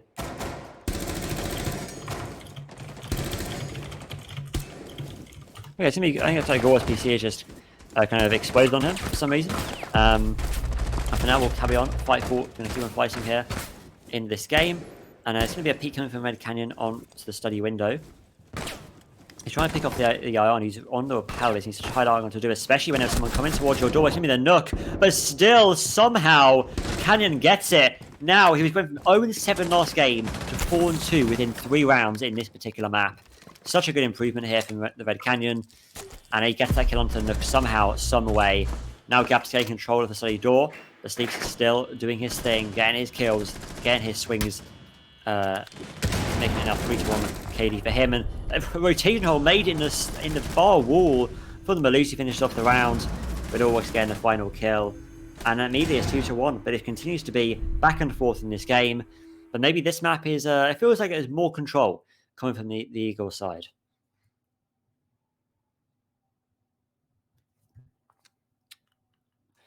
Okay, it's going to be into Aviator once again for the side of Eagles. They won this on their previous visit on round number 1. So we'll see if it's any improved. Or it's any improved for LFO side, I should say. We're seeing the Lion and Nock come out again on their side. I don't know how successful the Nock's really been. I mean, it has gotten 1 kill, but whether that's because of the Nock pick itself or because of Iris just having good mechanical skill to get that 1 kill, I don't know. I think it's more just a bit more luck in terms of he happens to get the kills with Nook. I don't think it's the ability really doing a huge amount. I haven't seen the Nook ability be used at all yet. I saw Nook outside an awful lot in the last round, especially. So I'm not too sure how much use is being put into that ability. Maybe they really like the FMG. Who knows? I have no idea. That'd be a very rare find to find somebody who likes the FMG, that's for sure.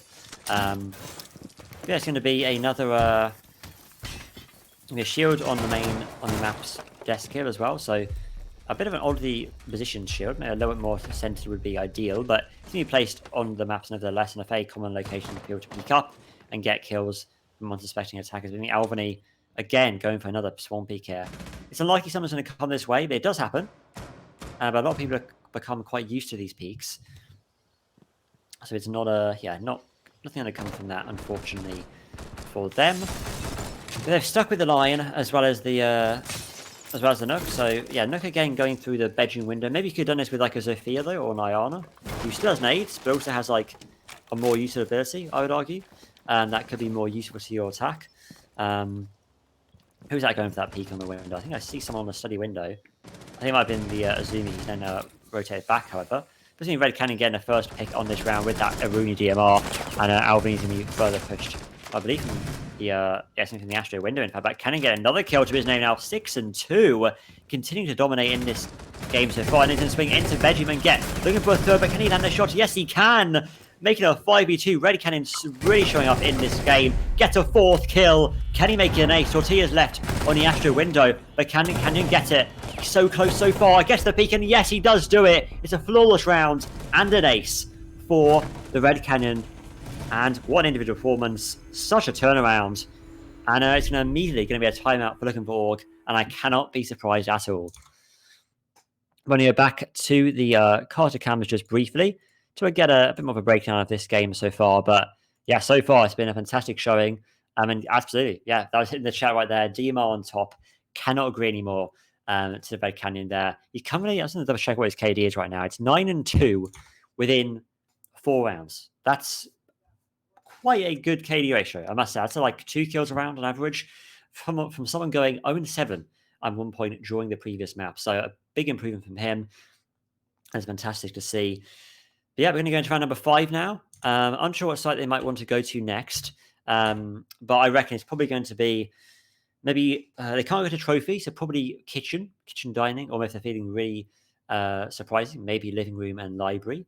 But yeah, they're calling for the Mosh checks already. Cannot blame them at all. That's a fantastic showing and a fantastic round from the Red Canyon. He got a lot of the kills from the same position too, on the statue door. So yeah, a fair good performance from him. It's going to be it's the dining site next for the side of EGirlz, as I correctly predicted. I'd say nowhere near enough C4s for this bomb site. I'd like to see at least 2 or 3. I'd say 3 minimum C4s for the dining site. I feel like it would like to have heavily in vertical pressure, where C4s can make the attackers a bit more scared to apply that pressure. But instead, we're seeing only 1 C4 on the defensive side. That's going to be from Sleek on the Bandit. I'd maybe say a Mute could be a slightly better choice, only because I feel like Mute offers a bit more, it makes it a bit harder for the attackers to kill those Mute jammers. And he still has a C4 as well as the SMB11 and a shotgun. So, yeah, that's my personal preference, but Bandit is still a very good option nevertheless. But apart from that, the same line is being brought as we've seen in the previous rounds. This is I believe the best we've seen EGirlz do at the start of a game so far. It was not very kind of the opposite last game. We saw LFO get the first round, for example. This game, they get the opening round instead. So they feel like they're a bit more in control on Villa, that's for sure. There's going to be a run out here coming from Alvini, but it's going to be in vain because no one spawned on that side. It's going to be a full take on the study side. There's going to be a blitz and a fuse lineup here from Booney and Iris, respectively. And Iris is sprinting way through study already, looking to get early picks here, get this round over and done with. It seems like every time Looking for Org are a bit concerned about what to do, and they're quite leaving around. The first thing they go to is a rush from position, and now they get the shots off the Orgs. The Orgs has that ability to sprint away, doesn't even use that ability in particular, but goes to the sprinter nevertheless. But Sleek is there from underneath and gets his kill, and a little hee in the chat, but really to rub it in that he has that game sense to know exactly where to throw that C4. May have had a ping, who knows, but yeah, that was a very specific spot to throw that C4, so maybe it was a ping, maybe he just knew where to place it exactly, who knows, but it's going to be Sleek getting a little bit pushed though, can't get too aggressive yet, as he still has a player injured on the top floor. It's going to be Iris, who I don't believe actually knows he's injured, now he definitely does, and gets that pick off. He's now being pressured from behind, and Bandit's going for those peeks from inside of Memo, the side of the door. There's already a quick start to this round, making it a 4v4. And half fans have already been gone, and they've only just now gotten control of the top floor. And they've also lost their sledge. A huge pick to remove this early on in the round, especially because sledge is going to be the only real way they apply vertical pressure, apart from using his fuse, which isn't really a bad pick, I don't think. It definitely can be when someone's getting kills or doing what they just onto Red Canyon and remove half of his health within mere moments. And And it means the attackers have to be very much aware of their positioning, and that's always going to be a valuable asset to an attacking lineup. And actually, I just realized as well, Alpi's actually AFK right now, so that means that Smoke is out of the picture by default, but they might not need Smoke. Because they're running out of... time is their best friend right now, as the attacker's running out of time. They still trying to use this blitz, going down the Astro stairs now. But oh, look at that, and look, Alpi, I mean, he was AFK, but still gets the pick, so that kill would not have happened otherwise. And then Ray Canyon gets picked up the boards too, and that is an incredible use of that fuse. I was talking about how efficient they can be in this game, and 2 kills come through from the fuse to probably make this now a 3-2 situation. I was talking about how the rush conditions cannot always work, and they weren't fully successful last game. But right now they're working very, very well in the hands of looking for Org. But does Blitz know that Tyrix is just in the corner of the bomb site? I'm not sure. He does. He's going to walk through the door. And now see him as he walks just outside the pantry door and sees the peak coming through. And he can't get one back, but now it's down to Tyrix, who gets one inside the pantry, looking for the second. You see that he hears the drops from Lord. He's going to know from the call out from his teammates. Sees the header fuse, but can't quite land it. And now he's inside of Memo between a rock and a hard place, but the attack only have 10 seconds to get a push into the bomb site. They have the fuse in their hands, but there's a push coming from Memo. He sees the blitz, cannot land a shot, so nor can he. But Blitz does eventually land them and makes a 3-2 scoreline in this game, which arguably could have gone either way, but that double kill from the fuse was pinnacle, or pivotal, I should say, in winning that round and putting them only 1 round between them.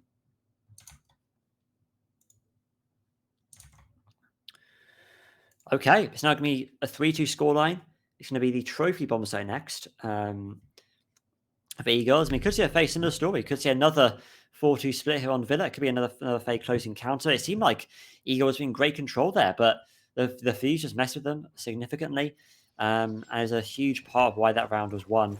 I don't know about bringing it a second time of asking. It doesn't really work, I don't think, on trophy as much as it does on the first floor bomb sites of dining and living room, especially dining in this case.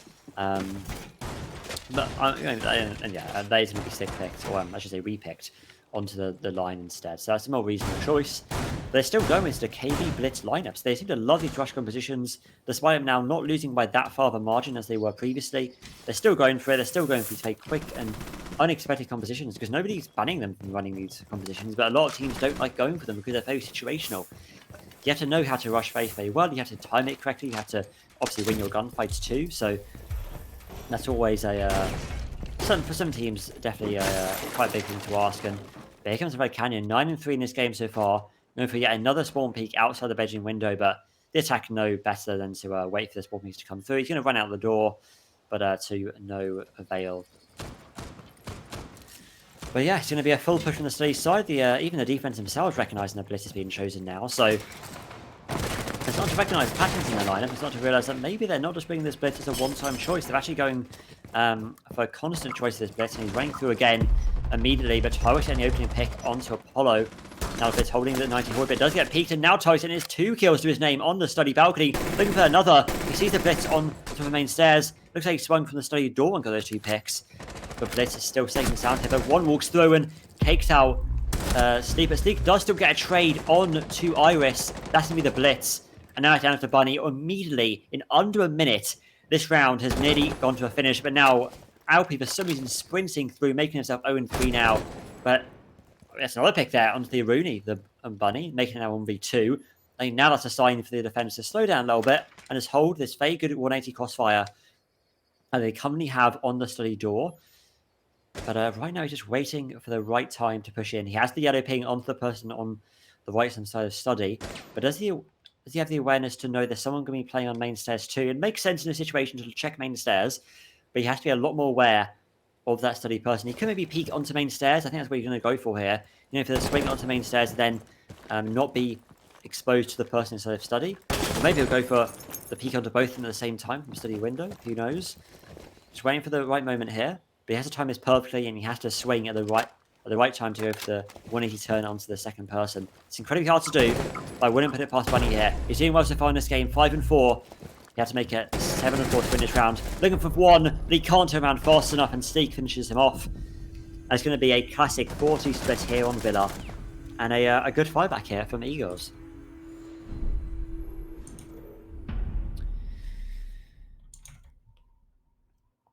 Okay, so now on to the dining site. Oh no, sorry, I'll take that back. Not dining. I was about to say dining for us would be quite a brave choice. It'd be a choice I'm excited to see, but no, it's going to be the classic aviator choice as we expected. And now looks like a mirror composition coming out from the side of EGirlz, bringing that Blitz and the KB themselves now, as they are in the position of this lead rather than last game where they were 40 behind going on to their defense. We've also seen a Rook being brought out by Iris, so a load of like great picks that have been recently buffed on the recent patches. Obviously now Nook gives all of his teammates good stand if you pick up Rook armor, and also offers that extra protection in the health as well. It now adds directly to your health, rather than adding like a shield almost to your health instead. Actually gives you additional HP, which can be hugely influential in a lot of rounds. There's going to be the Eagle coming out as well on Iris, and again, a lot of people are loving this Rook pick. And I mean, off picks do work, so you know, it's a surprise to EGirlz clearly, I think you've seen in the chat, but I think it can work really well. So only time will tell. The MP5 can do a lot of damage in the right hands. But talking about unusual picks, they're still bringing this Blitz and the KB, so definitely liking that composition they were fighting against. Here comes Alpi running through the pottery door. No drone work taking place whatsoever, but no barbed wire on main set. What is going on here? The smoke cancer gets ripped off by the smoke, but now the Blitz is stuck. He's pushed into the bomb site, though, pressuring the smoke. Still completely uncontested, but now the smoke is going to be pressuring him, reducing a lot of his HP, and eventually just finish him off with the shotgun. But now Iris gets one pick back on the side of Study. The refag does complete from Red Canyon. Can he get a second kill? No, he can't. And now already the round is finished. What is happening? The kill from 19, the kill from top red, finished off the round for the defense. But so quickly, like, wow. These rushes, they're brave. But Michael, that round ended literally within 30 seconds. And even I can keep an eye on what's going on. The Blitz nearly worked, and had he got that pick onto the smoke, it could have had huge influence in the rest of the round, but it did not work out in their favour. And now it's back to 4-3 between these two teams. And yeah, not looking so good at the moment. I think rushes maybe aren't the play. Perhaps that's going to be the message that these teams now receive, because both teams between these two maps have both now lost a round after rushing. So yeah, not so good from either side. Okay, so let's go back to Trophy, which is a 2 trophy for the first time we're looking for Org. And wait a minute, they've just repicked their ace to a Nomad on the side of Alpi. I do question that choice, I'm not going to lie to you.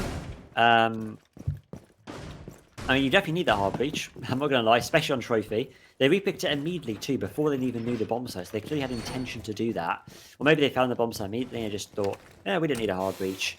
Even though I'd argue you most certainly do to open up the master bedroom wall. Even if there are head holes in this wall, you still need to open up a breach to walk through into the bomb site and to get line of sight into Trophy itself.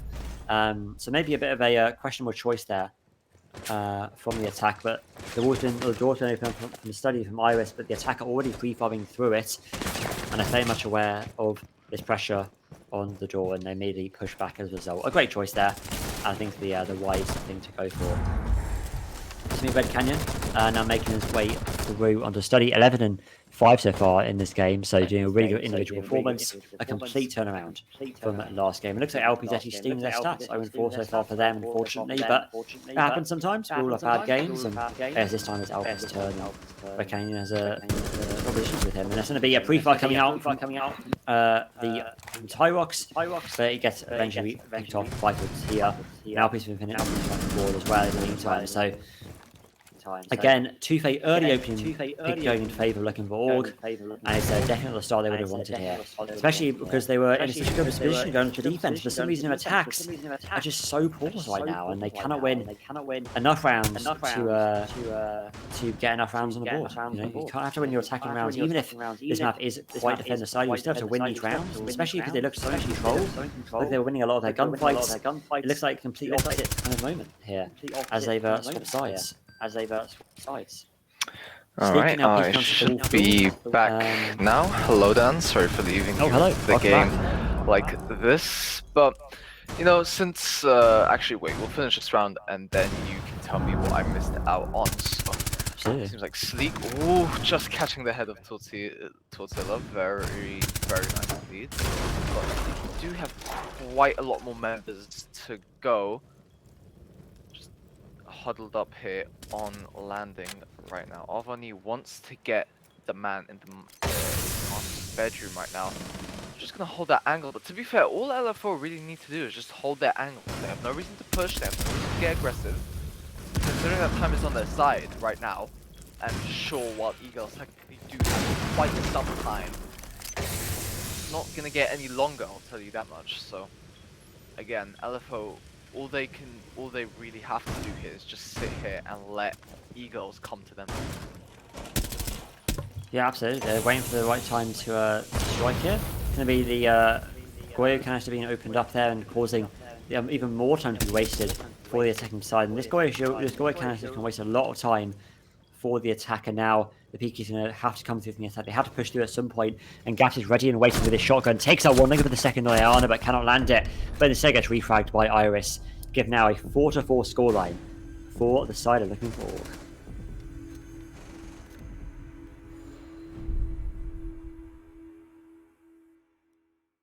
Oh, looks like we may have lost. Oh, I don't know if we lost Gore again here. I see the cameras disappeared again, so we may have lost him. We'll have to wait and see. But it's going to be a dining defense now for K9. This time, I much prefer this lineup. It's got 4 C4s in, lots of pressure from below, and that's always good to see. Because this bomb site is full of vertical pressure, and I'm not surprised to see that buff and sledge choice being brought by the attacking side as well. But it's been a very good, confident defensive half so far. It's now 4-4 from the previous 4-2 scoreline. So hopefully we'll get to see another competitive game here. It looks like it's going to be in that fashion. Gaps on the pulse, so empty the pulse so far. We didn't see a pulse either from the EGirlz defense, so I'm excited to see what information this can provide to the defense, and I think information is going to be a big factor in this game. We've seen a lot of sneaky pushes coming about from these teams. That information from the pulse could cause a lot of potential issues for that information game, as well as being able to guide C4s from their side. And it looks like Gore has rejoined us. I think maybe had another crash there, potentially. But we're back in the game now, and we're back on to round number 9. Maybe not. I don't know if he's definitely come back yet. We'll have to... maybe I think he is.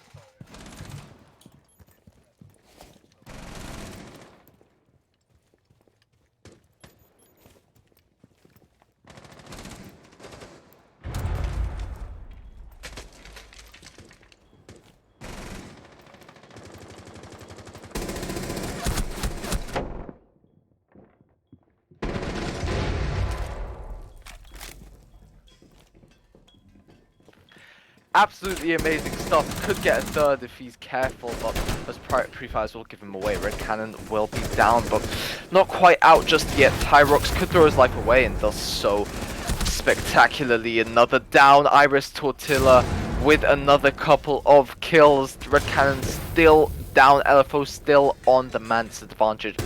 Cannon gets picked up, but Iris is gonna get the brunt of Alvanese weapon, and as the plant goes down, Booney, it's just a P10 Ronin in a dream, and that dream is gonna get crushed right in the palm of that, not even skeleton key, just the regular C8, I'm pretty sure that's what the gun is called. And moving into round 10, EGirlz again with the advantage, getting some deja vu here right now, especially with how close this game is, and with EGirlz gaining this advantage so late in the game. It definitely speaks volumes, and how LFO definitely need to learn from their mistakes right now.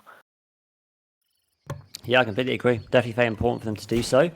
There's going to be 2 aviators now, which they won previously for Org, so looking to get a 5th round on the board and make it 5-5, exactly what we saw on the last map.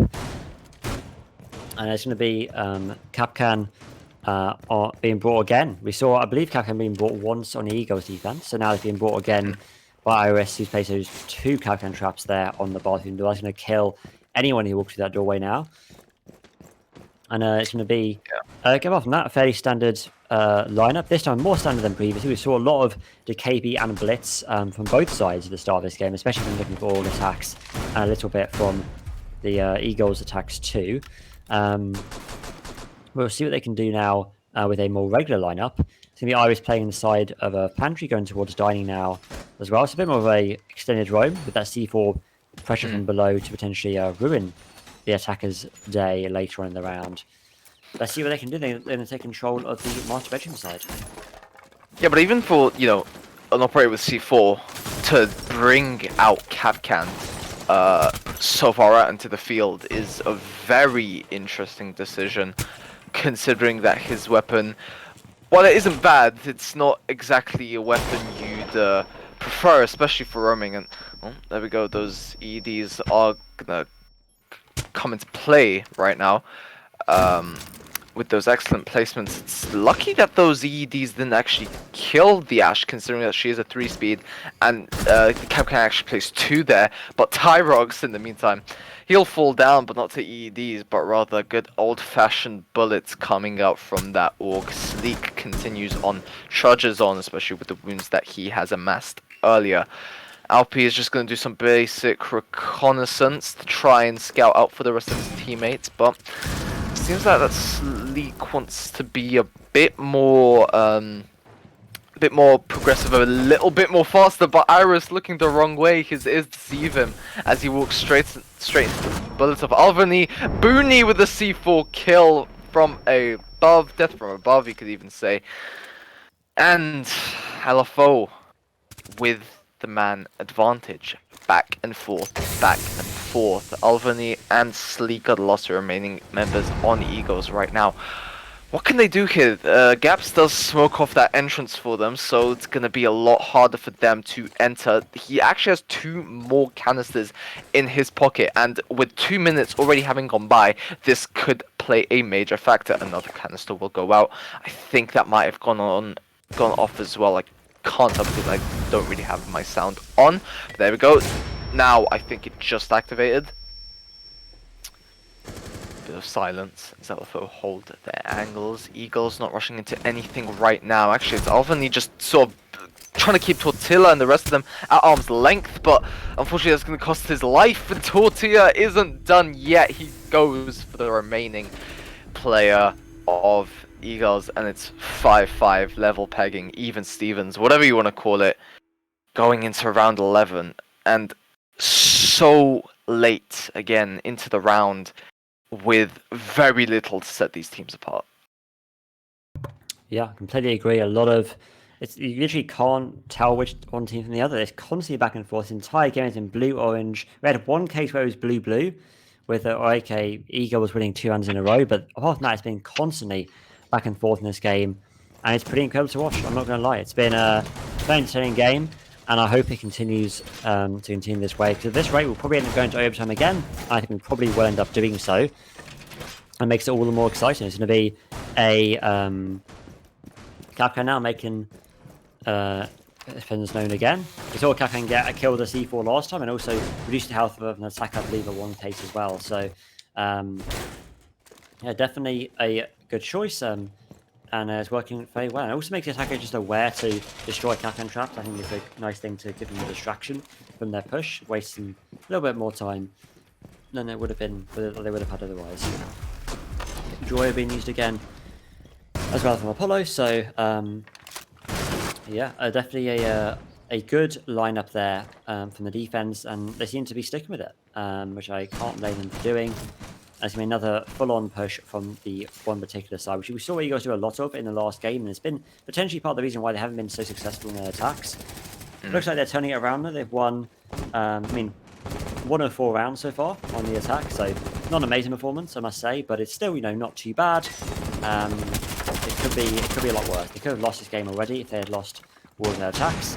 So at least they're still in the game right now. But again, the Kapkan trap's doing more damage in quite a literal sense this time, as Tyrox gets his health reduced, but then let's destroy the next one on the door. Would have been taken off the board had he stepped into that second one, so good thing he realised it was there. Iris again though, playing low on the bottom main side. Oh, a lot of whiffs. With physical bullets instead.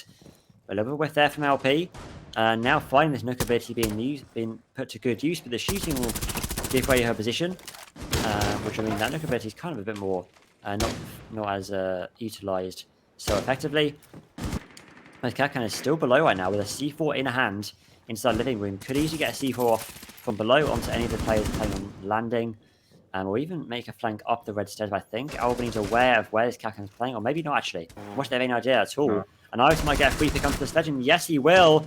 And now he sees another, but the C4 has been ripped, and at the same time, kills are coming through left, right, and center. Good trade. 4v3 now, and so close, but so far right now for this looking for Orgside to get their second round in a row and put them on match point on this map. That was a very good crossfire there from Tortilla to, trade that kill very nicely. Booney is actually gonna add a little insult to injury there with another kill onto an EGirlz player. Now just Tyrox and Sleek here on this landing. Gaps peaks, but that's gonna be more information to LFO. They're gonna at least know the position of Tyrox. It remains to be seen if Sleek was also seen by Gaps, but at least they know the general position of EGirlz. But the question is, will LFO act? Well, if you look at the time, ladies and gentlemen, it's only 30 seconds left until the end of the round, so really they do not have to do much. But Apollo can't quite get his shots off. He had his cursor over the head of Sleek a lot of times, but there we go. That's Tyrox going to be downed. No more revives for you, and Sleek going to be taken down next. A pause coming out from the side of EGirlz because of the player that has left the game, the lobby, unfortunately.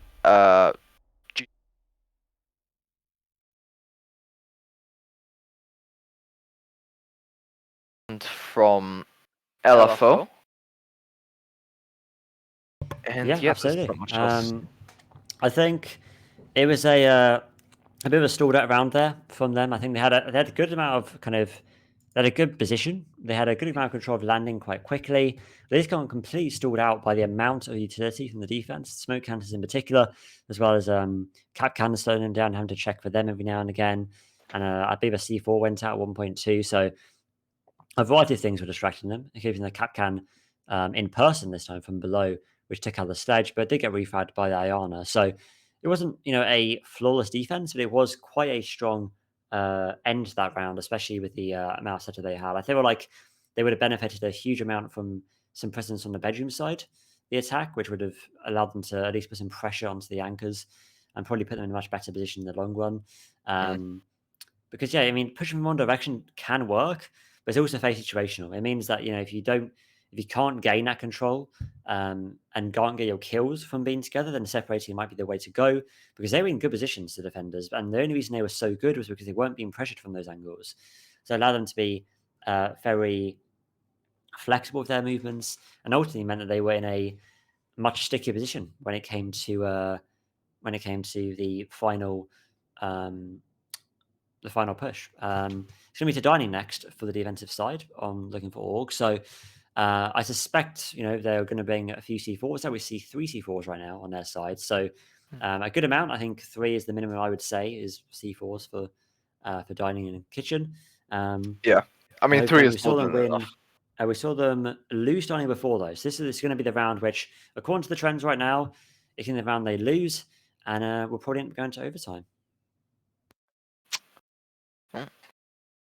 Only time will tell, as I always say, as I always like to say. Might want to change that phrase out for something else in the future, but for the time being, we'll stick with that.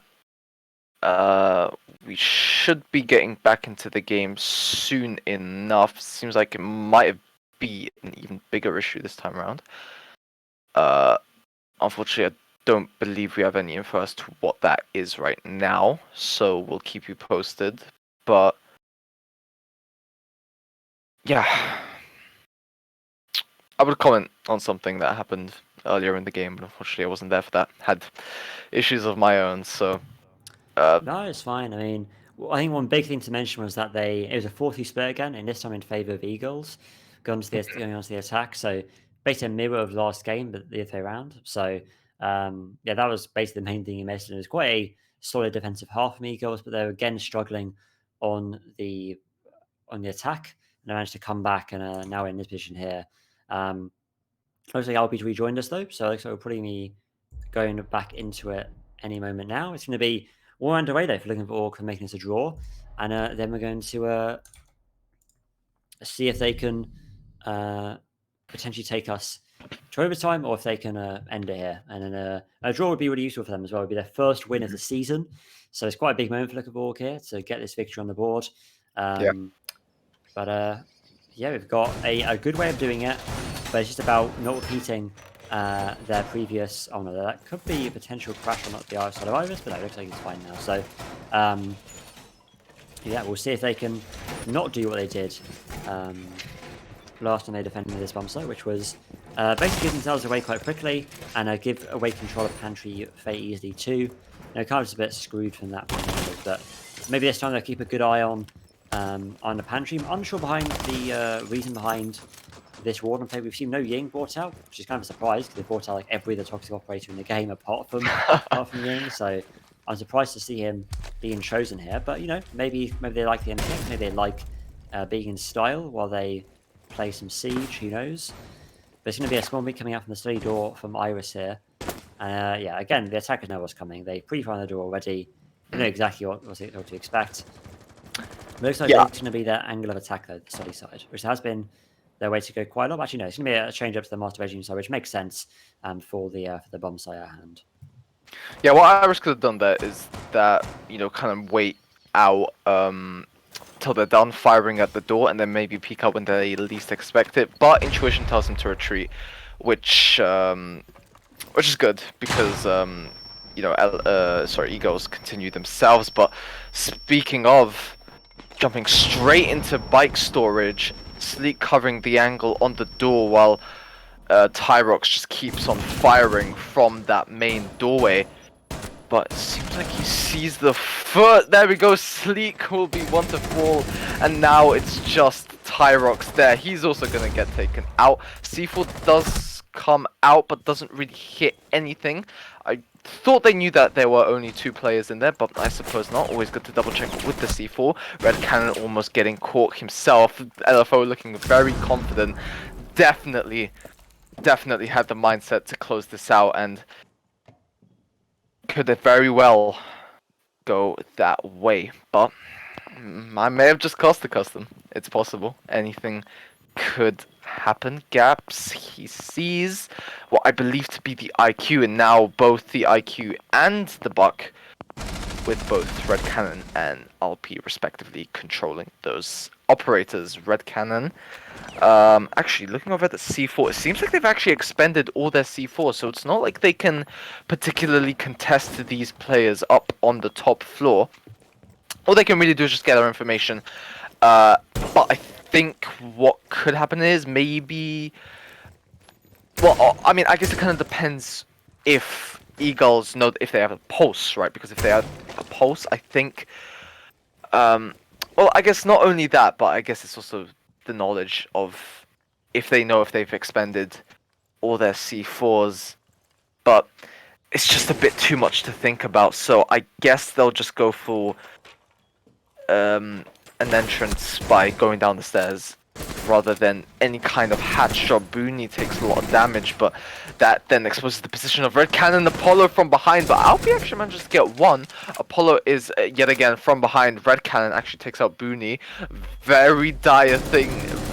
Quite a dire situation for LFO. Scary situation at that. Red Cannon will be 1 to 4. I thought that was a member of LFO, but that proves me wrong. RP with less than 10 health, or maybe just about. LFO take the win with Tortilla getting the last kill. Unfortunately for all parties involved, it is a draw, but a draw is better than a loss. And if LFO are definitely glad to at least get some points out of this. Very well played from them. Yeah, they definitely will be. That's their first win of the season for LFO, so they'll be very pleased with that. 14 kills for Red Canyon there at the end of that game. Really showed up compared to going 0-7 on the previous map. So yeah, good to see his growth throughout the game. Let's see if we can get a quick interview with any of the players. Let's see if everyone's around. But yeah, I mean, I must say, I'm really impressed by the turnaround from either side of Red Cannon in particular. Sadly, it wasn't quite enough to solo carry his team to victory on that second map, but still a very good performance from everyone involved. And it's still a very close map. I mean, 7-5 is not a one side of the fair in any way. Looks like we are going to get Bunny from Looking for All coming through for an interview. So yeah, it's going to be a. Let's see what Bunny has to say for his team. Welcome, Bunny, to the interview.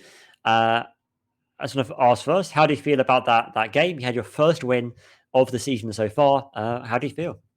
Yeah, it's been rough so far, I think, for us, but we're starting to get the things right that we should be getting right. And I think we should have been closing out the first map when we were 5-2 up, but we live and we learn from that, and we played a lot better in the second game, I think. Absolutely, yeah, very close game, and it seems like you guys are very strong when it comes to your defenses. It feels like EGirlz really struggled, especially on Oregon on their attacks. Do you think that's because you guys are more confident on your defenses, or do you think that EGirlz had some weaknesses which on their attacks which you kind of exploited? I think we're definitely better on defense, and I think for us, we were able to play like struggle positions in like random places, like me playing in dining or in China in Villa, and other players playing in like random areas, and they weren't really drilling those out, so we could just play off that, adapt off that, and get the picks, which led us to winning the rounds, I guess. Oh, that's fair. Yeah, it's good to have those alternate positions you can play in. We saw the Nook being brought out on Villa. Do you think there's a reason why Nook wasn't really a popular choice on Oregon compared to Villa, where she seemed to be a lot more common despite being unbanned on both maps? Or do you think Nook's not really a good operator to bring at all? I mean, personally, I'm not a fan of Nock. I don't really think she's that good. I don't really think she brings a lot, but Iris wanted to play the Nock, so we were like, sure, and it seemed to work out, I guess. Yeah, it definitely did seem to do so. We saw as well both sides of both teams love to use the Decapian Blitz. Was that like a pre-made strategy for this team? Do you guys love Decapian Blitz, or was that just a thing for EGirlz in particular? Yeah, we don't really scrim with Blitz that often, and I think we just brought Dekebi in because we realised how strong she actually is. So Dekebi we've been practicing with for a while, but Blitz we just thought we'd just bring it out and hope that it worked, really. Okay, that's good to know. Any questions from you, Gora? No, not for me. To be fair, I wasn't really expecting the interview, so I don't wasn't really taking down too many notes. But no, not for me. Okay, that's absolutely fine. Not unsure if we're going to find anyone from EGirlz to interview, but obviously this is your first win of the season for you guys. Do you feel like you can continue now to actually you were 0-6 coming into today's game, based on the standings? Based on your win today, do you think you can continue now to get more wins and make your way up the major league table? Definitely. I think from here we can go upwards for sure. And from the 6 maps that we've lost, we've definitely learned a lot. And it's just trying to correct the things that we're doing wrong. And then hopefully that will lead us to more wins in the future, which I like to hope that it would. Yeah, I really hope so. I'm sure it will if you keep improving and keep on learning. And hopefully you won't get relegated down to minor, because that would not be a good result for you guys. And it's very clear you guys don't go out down without a fight. But yeah, any further shout outs for the stream? Anything you want to mention before we end off the interview? Yeah, shout out to Gas for that nice 1v2 clutch on Oregon, even though we didn't win. And just basically, I think shout out to the whole team, really. They've all done really well today, every single one of them. Everything was a lot better, our communication. Maybe not so much on attack, but more defense. And it's definitely a big improvement from the last 6 map that we played, so well done to my entire team, really. Amazing. Love to see it. Yeah, it's always good to shout out the entire team for working hard. And because that's what this Siege is a team game after all. So it's all about that team effort to improve and win as many games as you can. But apart from that, thank you, Bunny, for joining us today. And we wish you luck in the rest of the season. Hopefully, we'll see you in the interview room more frequently. Hopefully so. Thank you very much. Oh, have a good one. And yeah, so that was Bunny from the side of Looking for Org today. Unsure if we're going to get anyone from EGirlz coming through. We might have one person coming through. We're going to wait for that confirmation. But yeah, great insight there to know that they didn't actually play the KVM Blitz all the time. I was wondering about that when they brought those picks out. But we'll just see if anyone comes through. But yeah, I mean, I would be disappointed if they used the KVM Blitz on scrims, because that would be a fairly unusual lineup. But a lineup which clearly somewhat worked in their favour. Maybe they should experiment with it more. Could possibly. I mean, sure, it's only up against one team, but who knows? Maybe it has some hidden potential. I don't know. I mean, though KVM and Blitz isn't really a combo you think of, considering how unrelated their abilities are, especially in an execute. It's just like, such a divide between abilities that, like, in tandem just do not work. But who knows? Who knows? I mean, I doubt it, but there could be something there. Yeah, absolutely could be. I mean, it's very off meta, but like some of those off meta picks are the way to go in Siege, and they can and will win you games if you use them correctly. It's only just a matter of time, really, of testing things out, trying different things out, and seeing what sticks. But yeah, we're going to have. I don't believe anyone's coming forward from EGirlz this time around, unfortunately. That's okay. We still got an interview from Looking for Org, and the team which I guess mattered the most in this game. And ultimately, they have now had that win under their belt, which I think might keep them still in 8th position. No, actually, no, I'm completely wrong. They got 4 points from today, which means they're now in 6th from 8th, and EGirlz are now in 5th. So that means they're now 1 point behind. Not 1 point. They are actually 7 points behind, but only 1 place behind them in the table. So this win was actually quite influential for their standings, and they continue to improve. Maybe one day they'll be up there with EGirlz in the top 5 position. But for now, they're going to be down in 6th with EGirlz just above them. But it's still a very good result for them nevertheless. Yeah, I agree. Well, yeah, I have too much to add, so I guess we could end it off here. Yeah, we'll end it off here. It looks like EGirlz are not coming through for us this time, but that's okay. We'll end off the stream here for tonight. We hope you will enjoy the game as much as we did casting it. We'll be back with more Vivid League action in the coming weeks. Season 4 has only really just begun. So we'll have more from the next play days, but Play Day 4 was this week, and we'll hopefully have more streams coming through next week for you all. And we've been getting a match stream per week, I believe, so far, so pretty consistent as of so far this season. So hopefully we can keep it up. But yeah, thank you, Gore, for joining me, and I hope that everyone watching has a good afternoon, morning, wherever you are around the world, and we'll see you next time.